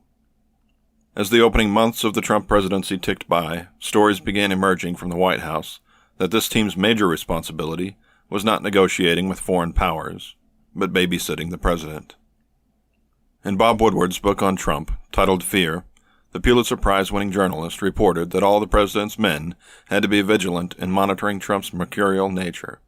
Woodward wrote, quote, despite almost daily reports of chaos and discord in the White House, the public did not know how bad the internal situation was. Trump was always shifting, rarely fixed, erratic. He would get in a bad mood. Something large or small would infuriate him, and he would say about the Chorus trade agreement, we're withdrawing today, end quote. The issue was the trade agreement with South Korea. Economically speaking, the agreement benefited South Korea more than the United States. The trouble was that Trump was blind to any other factors. It was crucial that South Korea prosper. Crucial that the United States count them as one of our closest allies in Asia. Crucial that the American military be present there and be ready to act if the neighboring dictatorship in North Korea launched an attack. If North Korea launched a missile toward the United States, the American military station in South Korea could detect it in 7 seconds, giving us time to shoot it down. Trump wanted to move the missile defense system to Portland, Oregon. Rob Porter, a member of Trump's all-star team, confided to a colleague that, quote, a third of my job was trying to react to the really dangerous ideas that he had and try to give him reasons to believe they weren't such good ideas, end quote. Along with Gary Cohn, Porter would slow walk orders from the president, giving legal issues needing worked out as excuses for stalling.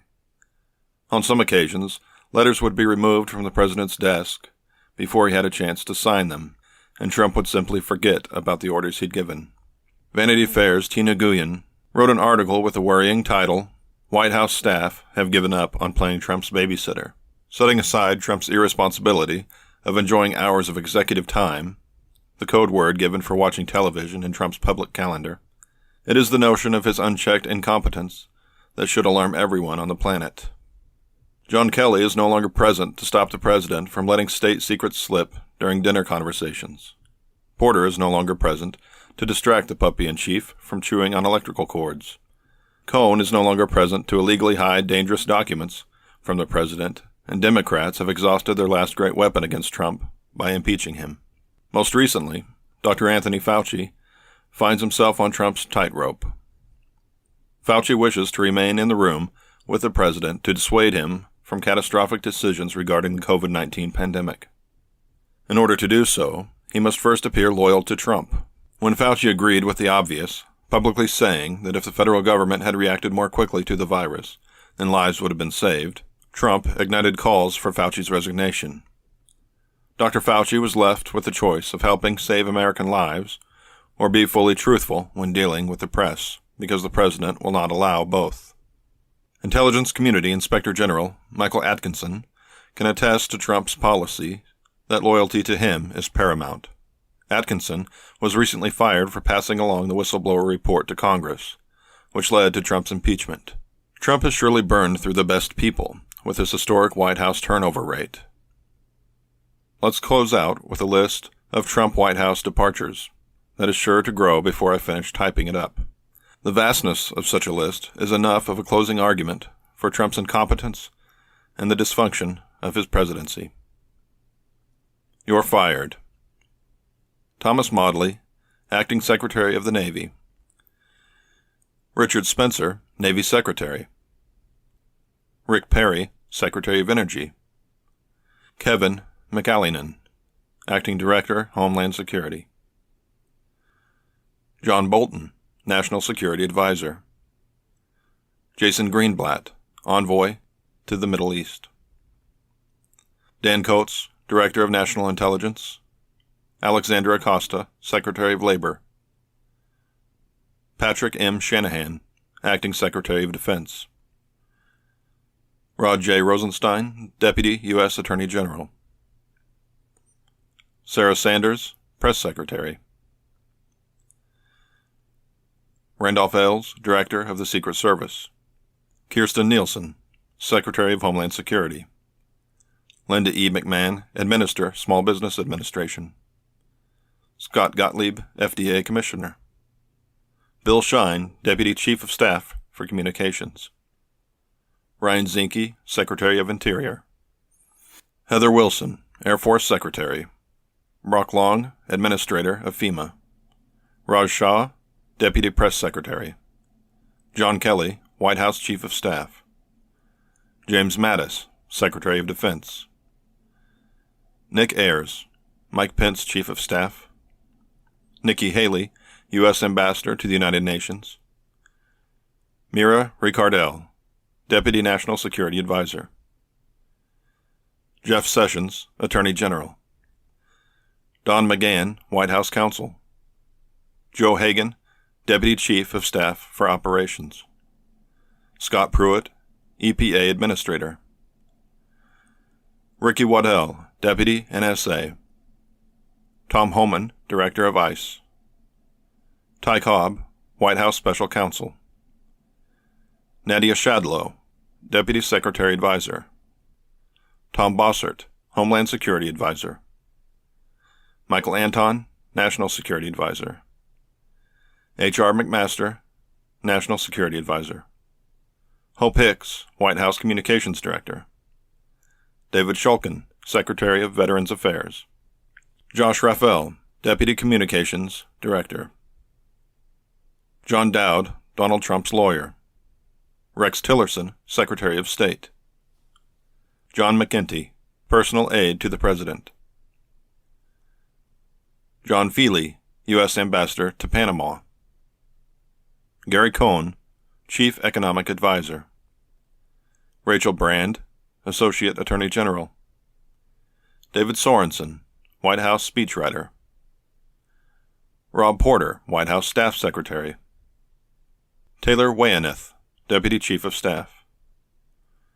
Carl Higbee, Chief of External Affairs.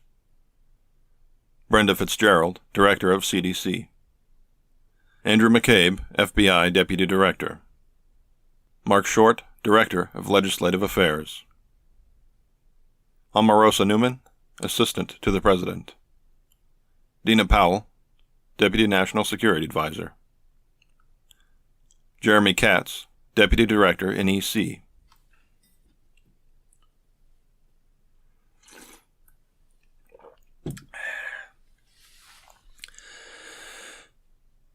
Rick Dearborn, Deputy White House Chief of Staff. George Sefakis, Assistant to the President. Tom Price, Secretary Health and Human Services. Keith Schiller, Director of Oval Office Operations. Sebastian Gorka, White House Deputy Assistant. Carly Cann, Special Advisor, of Regulatory Reform. Steve Bannon, White House Chief Strategist. Ezra Cohen Watnick, Director for Intelligence, NSC. Anthony Scaramucci, White House Communications Director. Rance Priebus, White House Chief of Staff. Derek Harvey, National Security Council Advisor. Michael Short, Assistant Press Secretary. Rich Higgins, Strategic Planning Aide. Sean Spicer, White House Press Secretary. Mark Corallo, Donald Trump's lawyer. Walter Schaub, Office of Government Ethics Director. Tara Dahl, Deputy Chief of Staff, NSC. Michael Dubke, White House Communications Director. James Comey, FBI Director. Vivek Murthy, Surgeon General. K.T. McFarland, Deputy NSA. Katie Walsh, Deputy Chief of Staff. Michael Flynn, National Security Advisor. And Sally Yates, U.S. Deputy Attorney General.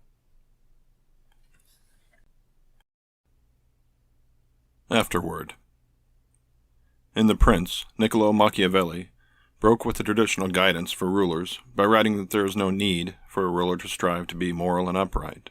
It was only necessary to present the facade of good morals. Trump has proven even Machiavelli overestimated the importance of morality, at least in Trump's case.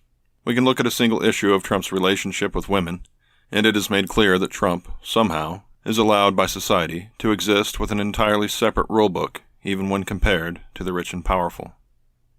Trump's relationship with women is at times bizarre and at other times appalling. There are moments when he shows seemingly genuine fatherly affection and pride in his kids, but these are eclipsed by the jarring moments when it is made obvious that even the father-daughter relationship does not naturally blind Trump to the sexual beauty of his daughter Ivanka. Watching the teenaged Ivanka at the 1997 Miss Teen USA pageant, Trump asked, quote, "Don't you think my daughter's hot? She's hot, right?" End quote. He said on The View, as Ivanka smiled and shook her head, that, quote, "If Ivanka weren't my daughter, perhaps I'd be dating her. Is that terrible?" End quote.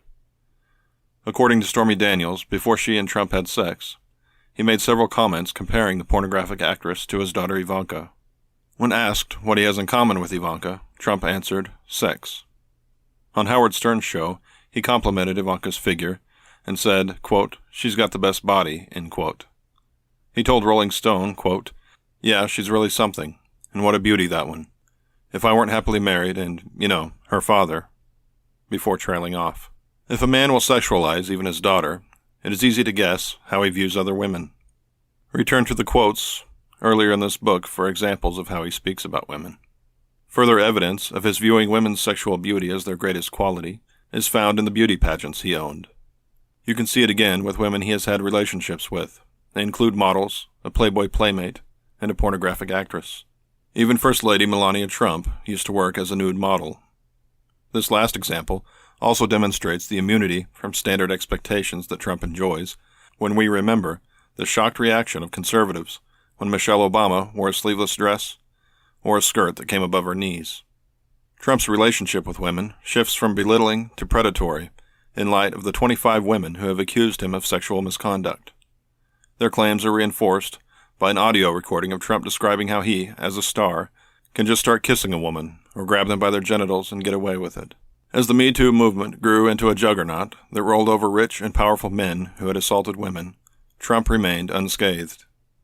While the beloved icon Bill Cosby and the powerful Hollywood mogul Harvey Weinstein were sent to jail, Donald Trump sat comfortably in the White House watching cable news. Years ago, I let go of the hope that I might someday write something that would be meaningful for thousands of readers or find any financial success as a writer. After writing novels that agents will not even glance at without an established author's recommendation, and winning film festivals with screenplays that producers will not read, my reasons for writing changed. At some point, getting a letter from a literary magazine saying that my short story will be published began feeling like a cruel tease, and the far more common rejection letter felt like violence. After that point, it is my guess that writers either stop writing or they rethink the reasons they write. None of my reasons for writing this book included an ambition that I might have a real impact on something as enormous as the election of an American president. Then why write it? Some of my reasons were small, like wondering if I could use the word forsooth and petrichor in a sentence. Writing is also a fantastic tool for organizing and testing your own thoughts and beliefs. It is much easier to examine your convictions in a logical way if you write them down. Contradictions in your own thinking that went happily ignored or unnoticed become undeniably clear. Underdeveloped ideas demand something more, as the cursor blinks, awaiting the support for the claim you just made. In fiction, writing characters from backgrounds other than your own requires time considering a perspective that might have previously gone unconsidered. Of course, mistakes are inevitable, and the dishonest writer can short-circuit these benefits, which are offered by writing. But lies and fallacious claims that pass undetected in the fleeting life of a spoken sentence very often stand naked and helpless under the eye of a reader. It also occurred to me one day, as I sat reading letters my great-grandpa had written decades before I was born, that even if few people who do not share your last name ever read something you have written, that writing can still extend the memory of who you were once you are gone. If the only person who ever reads this book is some relative of mine who will not be born for another 20 or 30 years, I will be satisfied that the future family member knows that I saw this embarrassment of a president for who he is. Even if it is only for myself, it is important to remember what is normal. Every American president has had their shortcomings, but even juxtaposed against these flawed men, Donald Trump stands out as shockingly unique. It is revealed weekly that he has done or said something that would torpedo the presidency of any other modern president. It seems that this barrage of incompetence is its own protection. The public has become deaf to his corruption and bungling ways because keeping track is exhausting. The only way for me to organize a resume of his ineptitude is in book form, because the list of reasons he is unqualified to occupy the White House is too vast to sum up otherwise. Lastly, I think that when virtues held as vital to the character of America are threatened, patriotism requires that we speak up, regardless of whether anyone is listening.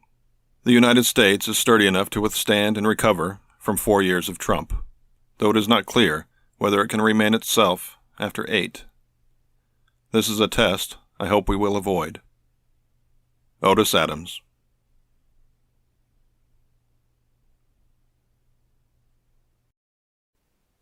Pith Helmet Books thanks you for listening to Presidential, America's Great Non Sequitur, by Otis Adams, and would also like to extend its gratitude to Big Bird for writing the foreword. If you enjoyed this book, please consider buying Lavatory Reader, a collection of essays, short stories, and poems by Otis Adams. It will be released in paperback and audiobook in the summer of 2020.